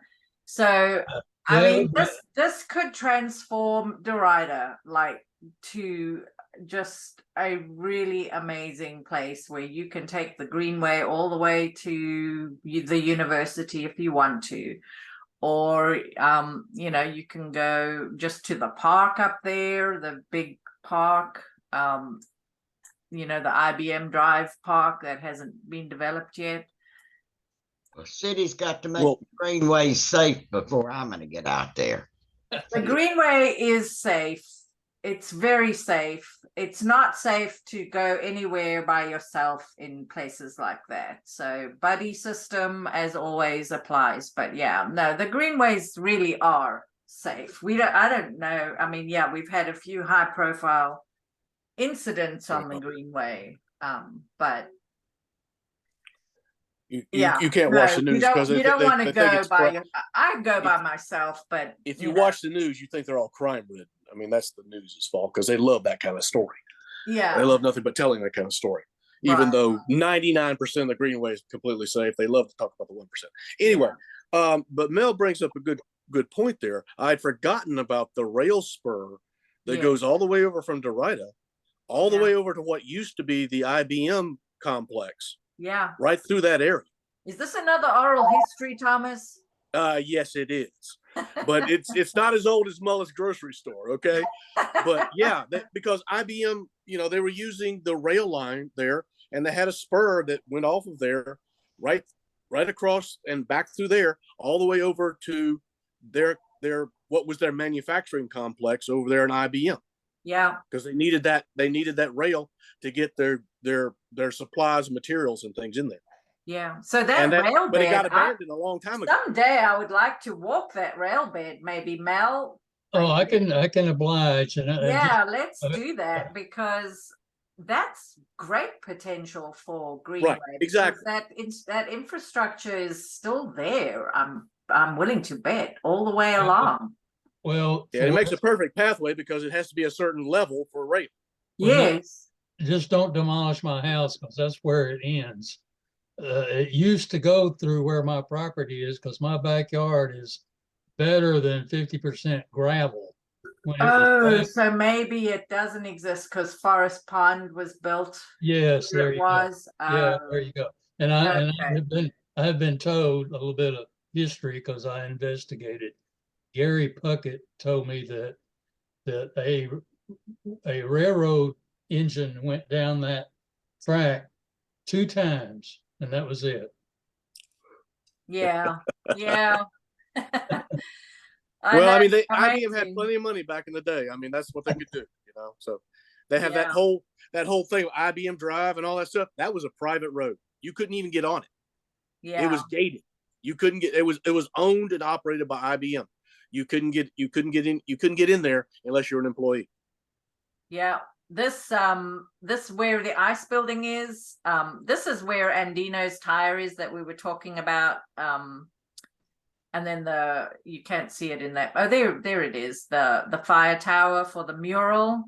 But this parcel here where the little ice building is part of it's this long weird shape because that's part of that rail bed. That spur that came down, from the existing rail line, and then it crossed Sugar Creek and went all the way to IBM, wherever IBM is. So, yeah, that's a good bit of history there. So we'll keep an eye, Mel, and if you want to show us kind of on the ground, we might be trespassing, I guess, or if you even color some of those surveyors, if you can get to talk to them and figure out what they're doing and for whom, we can just stay ahead of this a little bit. But this would be transformative. Every couple of weeks, I see a new set of pink flags, so I don't know what's going on. Yeah. Yeah, they had proposed some apartments here, and they were applying for tax credits for an affordable housing community on this 11 acres. That's the most recent thing that happened there. But that was even before this current owner purchased this. So I would think this owner, Kinger Homes, they have a different vision for this property, and we will stand by to help them make sure that it's a decent vision and that it integrates well and provides some connections, particularly walking and the greenway, all of that. I would love to see that. So I think I just love to see a regular sidewalk through Derita. You try to walk through there now, you can't do it. Right. You'll get run over. You'll get run over. Yeah, and now that is something that is happening, that is actually funded. Is some sidewalk along Sugar Creek. They're filling in all the gaps. I want to say it might even be all the way from Nevin to the Roman. But certainly, yeah, we are going to see sidewalk improvement there. I don't know what that's going to take because, some of that sidewalk has utility poles in the middle of the sidewalk. Oh But God, that- don't get another bureaucracy, another agency involved. Oh my God, no. Oh my, yeah, can you imagine? But that is actually funded, and that we'll have the corridors team will give us an update on that sometime. But that project is funded to complete the sidewalk gaps along W.Sugar Creek. It's a stretch basically from Derita to the Roman, because I think from the Roman on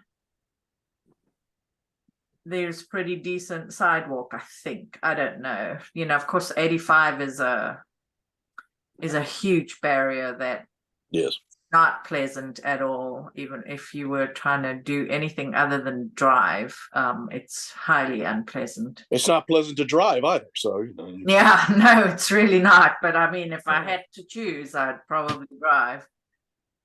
I just avoid it altogether. I'll go lots. Well, I've gone across that bridge different times and run across that bridge different. It's just a mess. It's just no. There's a reason why people don't cross it most of the time. So yeah, it's awful. And so, you know, that's what we're dealing with in Derita, is that even the decision for this alignment for 85 that was made whenever the interstates were, you know, that we're still dealing with that because and it probably made sense back then because it was so well outside of Charlotte, but now it's in Charlotte.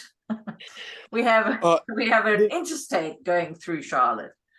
Are these improvements they're talking about for Sugar Creek Road? Is that part of that grant they got from the federal government to improve the Sugar Creek corridor?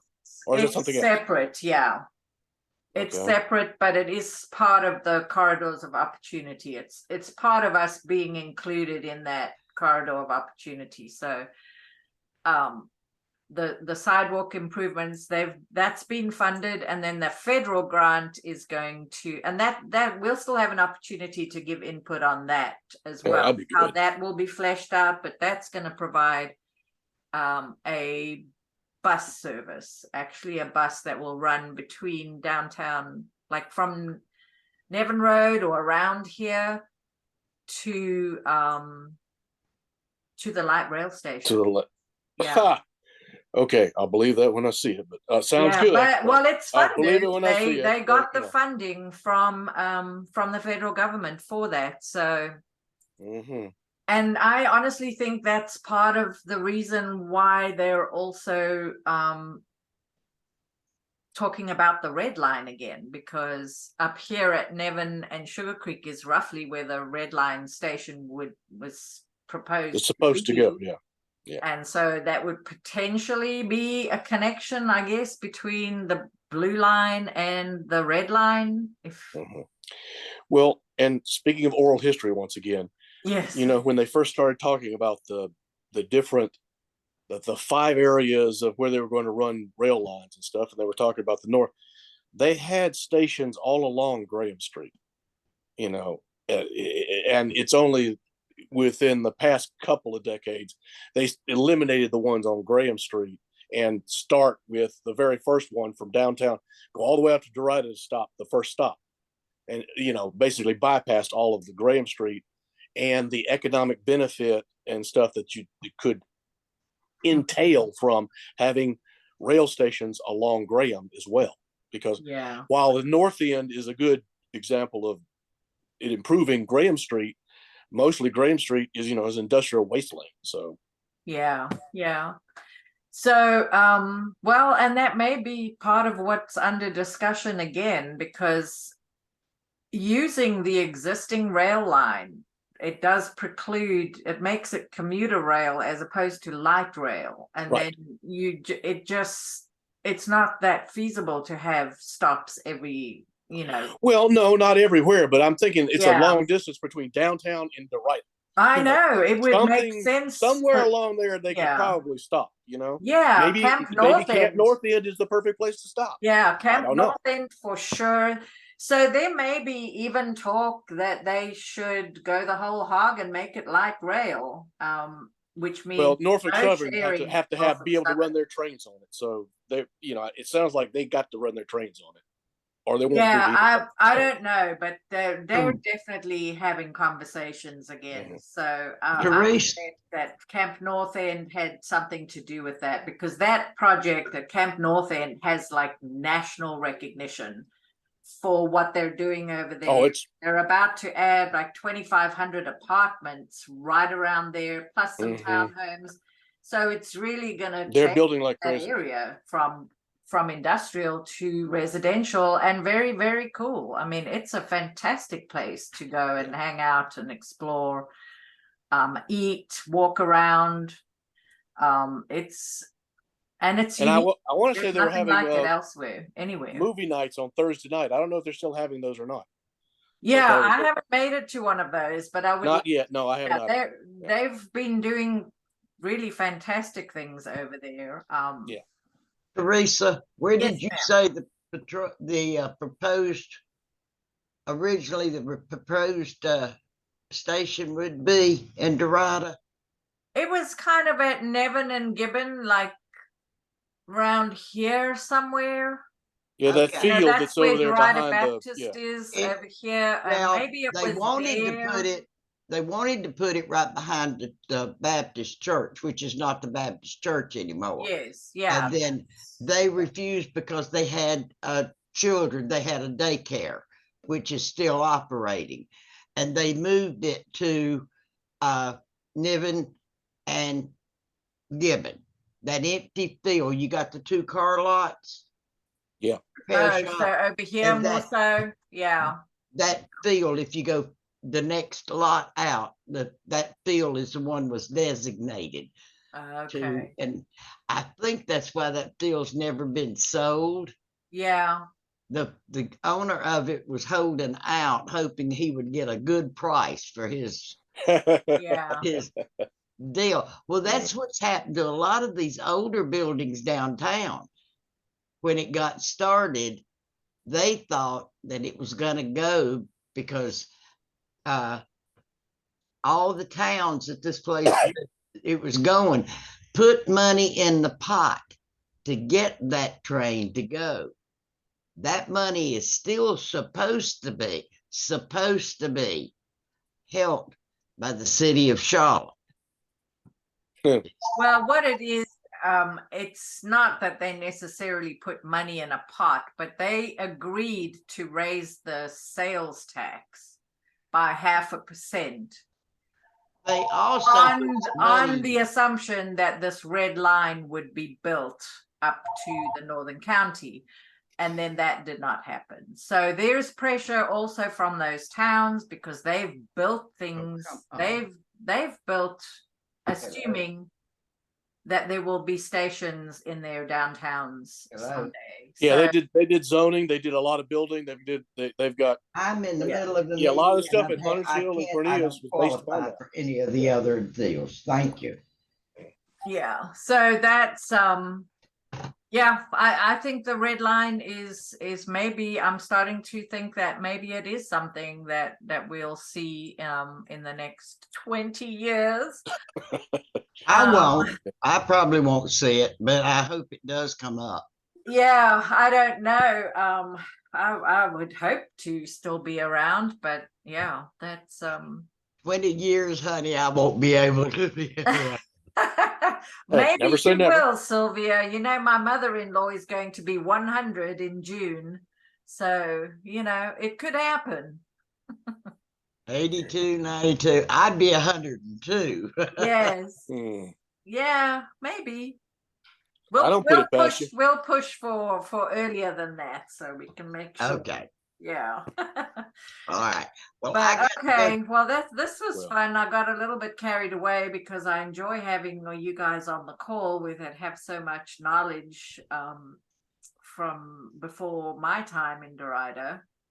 But I don't think I've got anything more to share on my slides that is worth going on. The Derita bench was installed and it was hit by a car, so I don't know if it's Oh, come on. I don't know if it's You're being kidding. repaired yet. Oh. But Hashim, Hit by that's a a picture car. of Hashim there next to the bench. It looked nice. Okay. Yeah, it's very cool. And it buy a puts car. right on the map. You know, the city just did a 30-year anniversary tour of all their projects like this all around town. And of course, well, I don't know if they could come by Derita Bench because I think temporarily it's not in place because of the damage. But I'll check with Hashim Hit by a car. if he's Amazing. he said he could repair it. Well, if he made it, I'm sure he can repair it. Yeah, okay.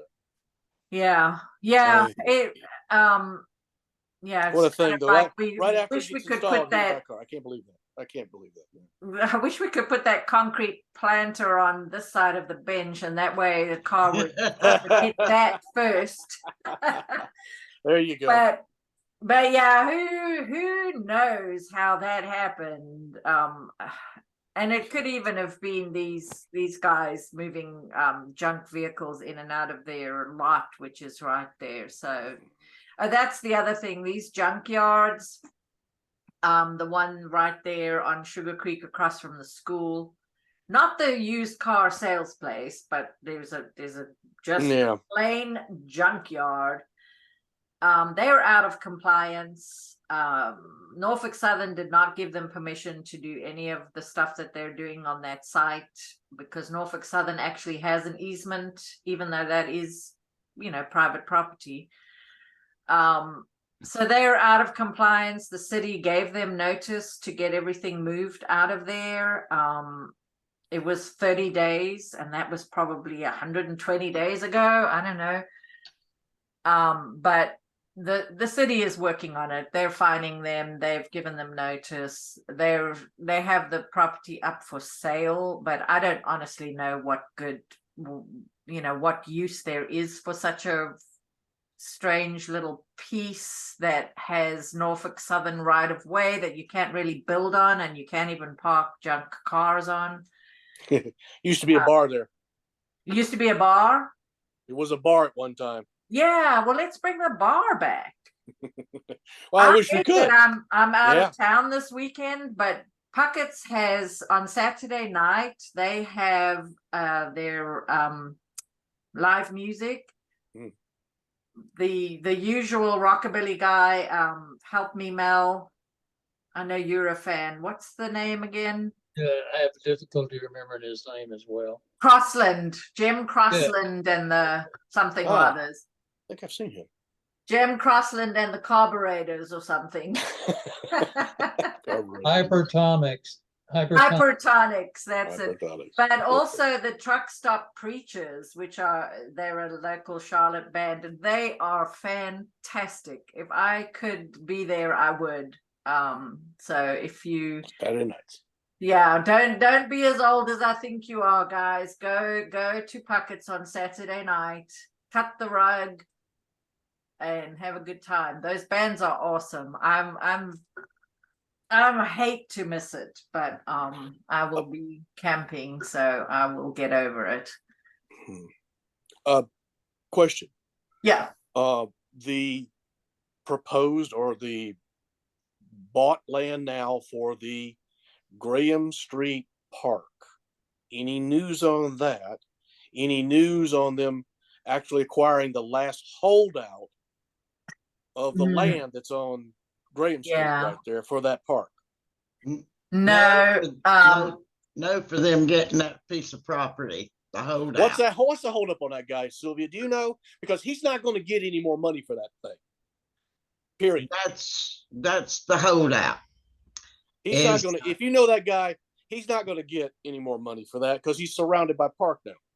Well, if he's got some dream of, you know, extorting more money out of the county, forget it. It's not him. I think it's her. Oh well, his wife. His wife. Well, they okay, got. don't forget we are recording this call, so let's. I mean, and every year you have to pay the taxes. So you know, what are you holding out for? That's just their nature. I can't. Maybe we should start a petition. But yeah, I'm with you. I don't see that this parcel is going to have any kind of use that makes any sense whatsoever. No. It should be part of the park, but Well, and I don't know and yet what they're planning. They did demolish the house, which I'm sure you saw before I did. oh yeah. So that's a good thing. I mean, all those, Oh yeah, that house yeah, long ago. yeah, Whenever they let those guys run that makeshift car repair place out of it for a while, that ruined that was the end of that house. So yeah. Which house is that? The one the they one tore at the very down? corner, the one that was at the very corner, that white house, The one they tore down. the one that Yeah. tore down. Exactly. Yeah. Because you remember for a while there, they had that fly by night car repair place that was dumping oil and stuff on the street and things. Yeah. Now besides that holdout property there, it would be also be Hello? great if they could increase the size of that park by acquiring that Hello? next property right beside it, Yes, because I I think that's agree. owned by Hello? Either what's his talk to me or face? I'm gonna I think hang up. it's Radcliffe. Yes, exactly. Yeah. And he's done nothing with it for decades. Yeah. And it I would be know, great this if he is would the just give it, I mean, not give it or tragedy. sell it to the damn city or the county so we can increase the size of that park. Yeah. I don't know how we work on talking to property owners like that, and just Well, because I've tried to, I don't, not them in particular, but different property owners, because it's borderline criminal what happens. Just, I'm going to just talk about this property real quick because it's kind of in the same vein. This is in Allen Hills at Nevin and Lake Drive. Yeah. This house is rotting in place. Oh yeah, It is making the entire neighborhood. It has probably damaged our property values in this neighborhood for decades. And now he's trying to sell it. And of course, he could potentially walk away with $1 million for this property. But in the meantime, he has made the street look like well, wouldn't the I mean, else. if the house is literally falling down, I mean, can't you would think the city could come in and condemn it? Well, yeah, and I don't know if we've lately tried to do that, because you know, the city, I don't know that they go out of their way to patrol and look for problems, so they rely a lot on us to report things. But yeah, we probably could have done more in our neighborhood to get that demolished, to get a demolition order, because it's terrible. I cannot even imagine what it looks like on the inside. But this piece, you know, it's almost 3 acres there, and then this piece is the same owner, is about 1.5 or so. So it's a big piece on a corner that, you know, would be quite valuable right now for a different use, probably more houses. You mean apartment? Yeah, well, you know, not out of what the are you talking about? question to put apartments there, because Yeah. you've got this big park, you've got downtown Derita within walking distance. I mean, it's, you know, if you try to be rational and not think about how it's going to It change, is not for sale. it's not a Probably need to bad mute. location for decent new apartments, which bring in new young people and people with good salaries that, you know, can support the businesses and attract better businesses. But yeah, we're a long way off from that, because I don't know, you know, how long it's going to take. And like you were talking about the amenities before, I'm very happy to see somebody putting a park on the edge of my neighborhood. Yes. Great. Let's move forward with that. Let's see if we can expand on it. You know, who in the county is running that, and have they even considered trying to approach Radcliffe and acquiring a part of his parcel there? Right. I mean, yeah. And you know, I is that even been thought of? ask I mean, that you'd like to know question. these things. Yeah, I'm trying to understand that process myself, because now what I do get to do on the planning commission is, when purchases like this happen by the city or the county, that is part of what comes through the planning committee. Well, how did they even know to acquire that land? I don't even know how they managed to. What signaled them to acquire that land? Yeah, I'm not sure what the process is, and it may No. also be a matter of sometimes it bubbles up from the community. They just say, look at this worthless, decaying piece of land that nobody's taking care of. Right. It would make a great park, and Well, somebody takes it from there. and the problem with that property right there is that about halfway off of Graham Street there's a power line that runs right through the back of that property. Yep. Right, that ran right by that. So Yeah, there's you also can't really build much sewer. in there.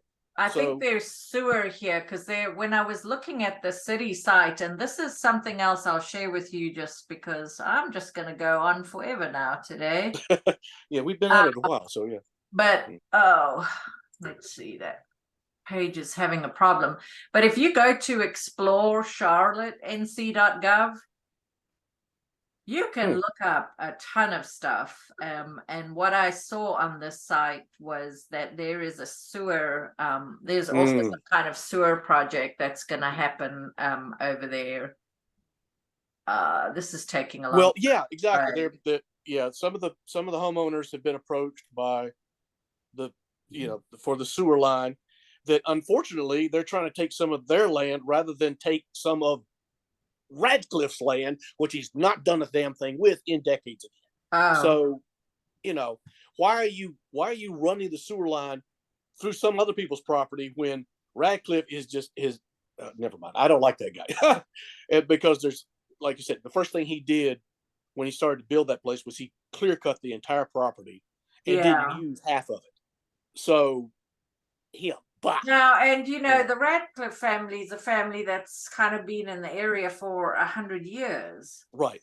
When they owned the greenhouses, once again, oral history, they owned those greenhouses that were at the corner of Sugar Creek and Graham for the longest time when I was a kid. And God knows that probably ought to be considered a brownfield at the time. Yeah. So, but yeah, that's a good question. This site isn't loading properly now. So there goes my attempt to show you how it works. But usually there's a whole list of layers that you can switch on, and then it'll show you, and you can look up everything from police districts to capital improvement projects like sewer and water and all of that, to rezonings, subdivisions, demolitions, code enforcement. You can turn on those layers and look on the map and kind of see what's going on. But for some reason, it's just not loading properly. I don't know why. Maybe because I had it open for so long. Okay, I've got to go. I know. Thank you, guys. This has been too much fun. I'm glad you hung out, and we'll put this on YouTube and people can hear the oral histories. I've got to find a way, and I know the technology exists, to try to break up the YouTube into shorts and even subject matters and so on. AI does that, but I haven't. If anybody has that skill, and we don't have to wait for me to learn it, because that may never happen, that would be great, because there are ways, once we have this long Zoom meeting recorded, for it to generate easily a transcript, and then also cut the video into shorter pieces that we can post separately on YouTube. So somebody doesn't have to wade through a 2-hour recording to just hear some of this stuff. So I'll work on that, because I know that somebody and I want to say there's also a way to add chapters in a video, so that you can label them with, this is the section of the video we talk about this is where we talk about that. And you can skip to those time periods. So there are apps, and they probably cost something to use. They're not necessarily free. And I have it on my list to try to explore, but it's a lot, and I'm not very technical. Not, it doesn't come easily to me. I was going to show one more thing and I forget what it was. So the site is finally populated. So now you can see all the layers on the side. So here's the links, red line stations proposed. Let's see what that shows. But yeah, I wouldn't guess that that's going to be up to date, but well, it's taking a long time to load. So I don't know. I don't know if it's slow or if there's maybe nothing there. But yeah, there's lots of things that you can look up. You can even look up like traffic history. You can look up car counts. You can look up problem intersections where they have high crash numbers and Like Sugar Creek and Graham, yeah. it's all over here. Bike lanes. There's lots of stuff here. Fatal or serious injury crashes. You can look those up here too. So I don't know if that's a layer. Yeah, that layer populated pretty quickly. So you can see we've had a few in Derita, Sugar Creek, Graham Street, even Nevin Road. We've had 2 deaths. Good heavens. I don't think I know about that one. I don't think I know about this one. But yeah, Gibbon Road, we've had 3 deaths on Gibbon Road. Goodness me. And this is absurd. These are roads, where people should be traveling 35. People should not die when you have a crash at 35. So they're not driving 35, I'm pretty sure. No. Anyway, I'm going off on a tangent, but that's a very good site to start if you ever have questions about, what is going on in the city, and a lot of things, even truck routes are on here. I mean, this list I haven't explored the whole list. Greenways. There's lots of information on this Explore Charlotte. So, and the other good one to remember is rezoning.org. That's where all the rezonings are. And with that, I think I will close this out, guys. Thank you. Teresa, one last thing. Yeah. Going all the way back to the water project, I haven't heard from Mr. Wilson or Miss Verschall ever again. And I probably won't, because they've already started wrecking things. But if you hear from them or you hear from anybody else, please let me know. Yes, I will. And I also hope that maybe the senator, our state senator, who I don't know at all, but he has also been contacted by the city council rep. So I don't know, but yeah, it's, as my husband would say, and I don't know where this saying comes from, but that bullet is through the church. That's what he says. Which basically means it's done, and we probably just need to work on. Well, but something like this is going to come up in some other project. Is going to come in the future, and we're not going to get the assistance or the cooperation of NCDOT or some other damn agency, and they're just not right. The city doesn't, either throws up their hands, or they're making, and especially in this case, they're making us pay a heavy price. Right. Yeah, and even the Corridors of Opportunity department that has the goal of improving and trying to make up for all the decades of neglect and there are 6 corridors. Sugar Creek is one of 6. They had no idea and no input, as far as I can tell, on this project. So yeah, I hope to understand how a lot of these things, because obviously there's a long process. This has probably been in discussion on the books, or needed for decades. So there has to be somewhere along the line that we can be involved in the process. Right. And not be told that it's going to go under Sugar Creek, and then you don't know that that's not going to happen that way. And that's why one of the questions to Mr. Wilson that I had was, when did you know? Right. Because obviously you had to go out and reach out to these homeowners and stuff. And Yeah, that's a process that probably took a year. who knows? I don't Yeah. know. I mean, but like I said, the maps and everything that they presented in June. Now, I didn't get to go to that meeting, or I did. I don't know if I knew about it or whatever, but they showed it going down the street. Those Yeah. maps, when you look at those maps that they Yeah. sent us the link to, they show it going down the street. Now, if you Right. go to the project, you'll see that, they showed that bunch of PowerPoint slides. And then the next thing they show is some postcard they sent out, which actually showed it going through people's yards. But who got that postcard? When did that come out? I mean, Yeah. like most Yeah. things, they'll say only these people are impacted by this. And when I do that, no, not just these 10 homeowners are impacted by this.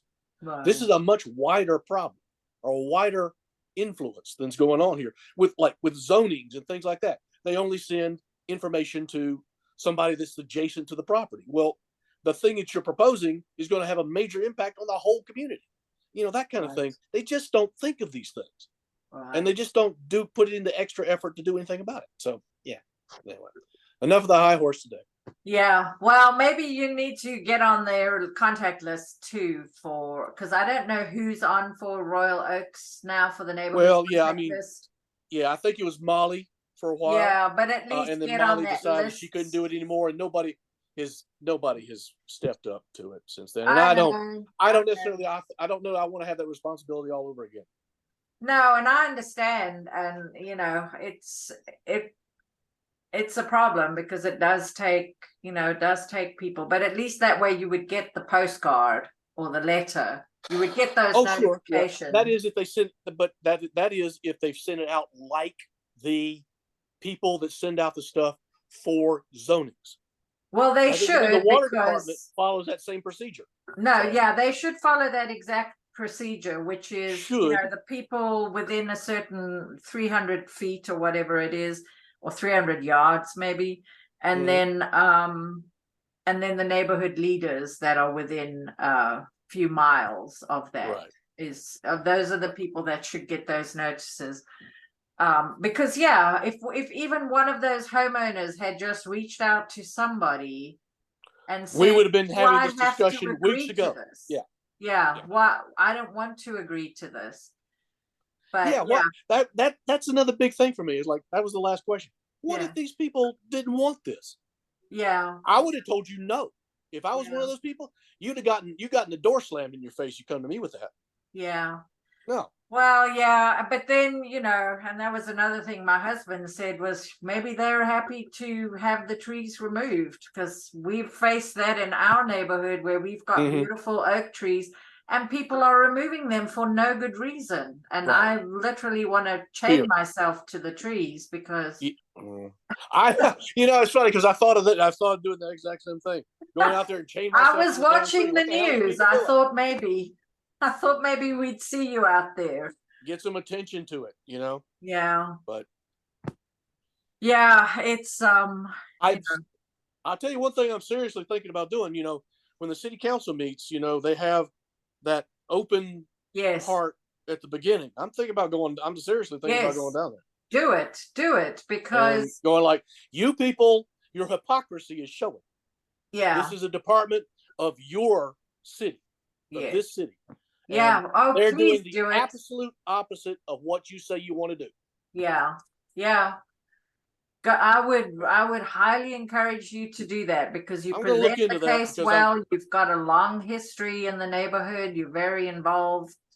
Well, If you can, I don't I've know got when to see. it comes up this month, but it's the same week every month. The Okay. public All right. hearing. I'll look into that and see what that, Yeah. because I've been taking some pictures of this Yes. work and things and stuff, and of the trees that we're losing, some of Yeah. them. Yeah. So Yeah, because that's one way to make sure that it's kind of on everybody's radar, at least for the next time something comes up that's going to affect Yes. an older neighborhood like this. And they need to make sure that all of their departments are on board with what they are saying, because they look like giant hypocrites. Yeah. Yeah. Yeah, well, I would definitely encourage you to do that. And I'm not too sure what date. Oh, that was the other thing I was going to show you guys just quickly if I have it. If I can read, is just where you see I swear it'll be easier for me to Google than try to find this here. Camels. But just where you can see the dates for meetings, you can see the agenda, all of those things. Okay. It's Legistar is the site. I think it's loading. There we go. Oof. But yeah, that I mean, this is all the past meetings, so they don't have any upcoming meetings posted yet, but usually a couple of days before. And somewhere else on the site you can actually see, because the meetings they're a certain day every month. Like, And I want to say you had to sign up ahead of time, and you only yes, you get like do. about 3 minutes or something like that. Yeah, and you can sign on online very easily. In Oh, fact, yeah. I spoke at the last zoning meeting for our Allen Hills thing, because we were facing exactly the same thing. We want the developer to do something different, and the developer is saying they would love to do something different, but they're constrained by all these requirements from whether it's city water, whether it's stormwater, whether it's CDOT. All those things add up to they can't integrate this new townhome neighborhood in Allen Hills. They can't do a better job to make it fit the neighborhood and just kind of flow instead of being like a little gated community. They're not going to gate it, but it might as well be gated the way it's laid out. So yeah, anyway, I would really encourage you. They have their it's their public hearing meeting, and you can sign up to speak on anything. And if you do, let us know, because we can bring a whole lot of people out and sit there as well, because that's what you will see at those city council meetings. You know, we talk about Dilworth and Myers Park. One thing they also do is they show up in force. Yes, exactly. Yeah. East Charlotte, Hidden Valley, they have t-shirts for this kind of thing. And they go downtown. So yeah, we've got to do more of that, I think. And it's easy. There's free parking in the garage. Right. Across the street. Government center. Yeah. Oh, yeah. I'll be glad to carry people. We can carpool. I've usually, you know, if I take my big car, I can fit 4 or 5 people in there. Mel, did you really raise your hand? Yes, I just wanted to report that I was invited and attended the 20th anniversary of University City Partners. And this was conducted at what was originally supposed to be the new Cinta headquarters. It's like a brand new, awesome. Oh, yeah. Yeah. It's right across, kind of across from Harris Teeter on Meadow Creek Church Road. And it actually has a separate entrance from the Research Park area. So phenomenal new building yet to be really occupied. And it's changed ownership because Cinta backed out. Anyway, this is where the 20th anniversary of the University City Partners was conducted. And it was a really interesting event. And I have an interest in what's going on with the things that are happening for the University City area in general. They have a new CEO. His name is Keith Stanley. And quite honestly, I think he likes the fact that I have significant visions about things, and I'm willing to think out of the box. So I've kind of got a little bit of a relationship with him, and just enjoy plugging in, if you will, to the University City Partners, and certainly that will be on the behalf of Derita as well. Awesome, thank you. Yeah, anything you can report from them.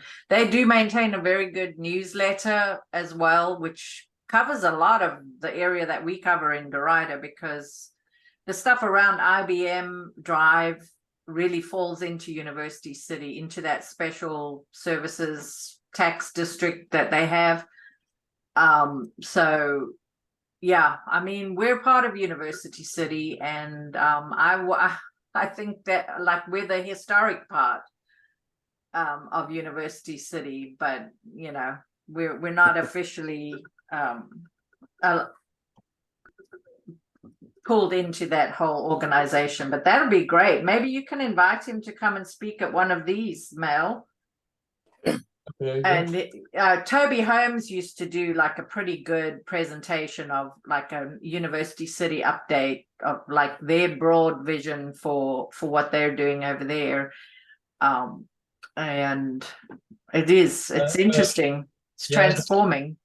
I've had some discussions with him. Didn't have a very good relationship with Darlene Heater, but very much a good relationship with Mary Hopper, if you remember in the Yes. Yeah. Yeah. I remember Mary very well, and Darlene had a good There's relationship. some names I haven't heard in a while.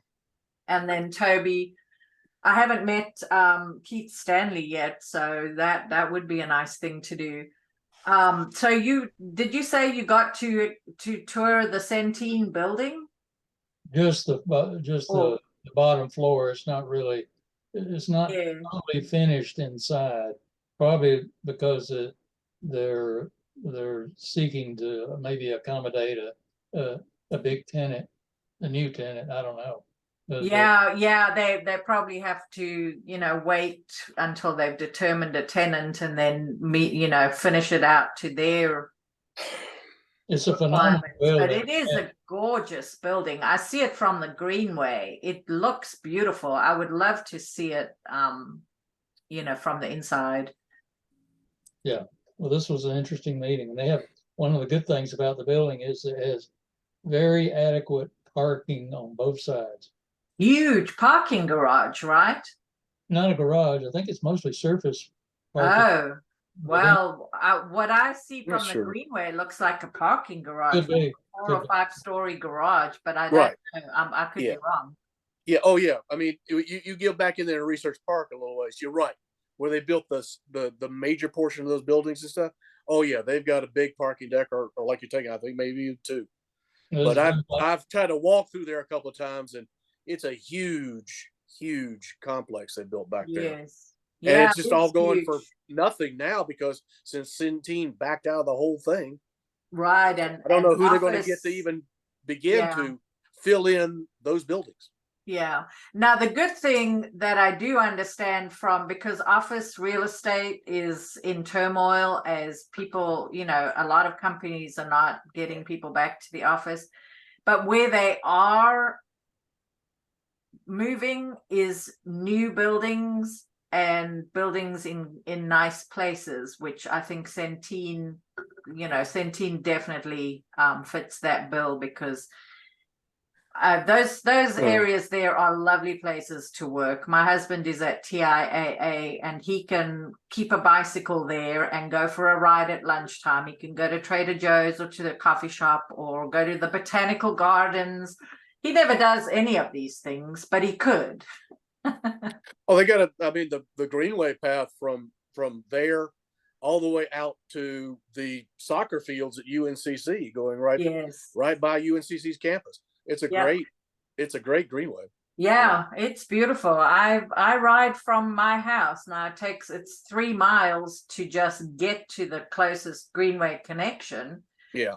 But then I can go all the way, go under Harris Boulevard, and go whichever way I want to go, all the way to UNCC or all the way to like Autumnwood and way over that side, closer to Old Concord Road. It goes all the way in that direction too. So Yeah.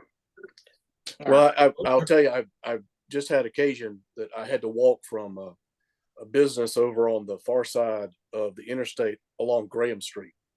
And by God, you're walking on the sidewalk on Graham Street, and it feels like you're taking your life in your hands, because I mean, you're literally just a few feet, well, actually a few inches from this big tractor trailer truck zooming down Graham Street. Yeah. And you're like, you almost get blown over by the wind they generate. And it's just, oh my God, it's just the whole area here is just not Yeah. nobody's paid any attention to it like you're talking about for decades in order Yeah. to be able to walk and live. And it's all about cars and going fast and stuff. Yeah. Yeah, exactly. Anyway, So, all right. I too I've have got gotta to go, go. guys. It's been 2.5 hours, so yeah. I know it's been so much fun. I enjoy it. So, but thank you. And next month we'll also be on Zoom, and then in December we'll be in person. So I hope that we'll get a decent crowd and we can just have a bit of a party of some kind at Derita Prayers and pass the hat around and give them some kind of contribution for letting us meet there 4 times this year. Oh. To use their facilities over there. They've been very, very gracious. So, all right. Well, thank you guys. And I'm going to stop the recording now.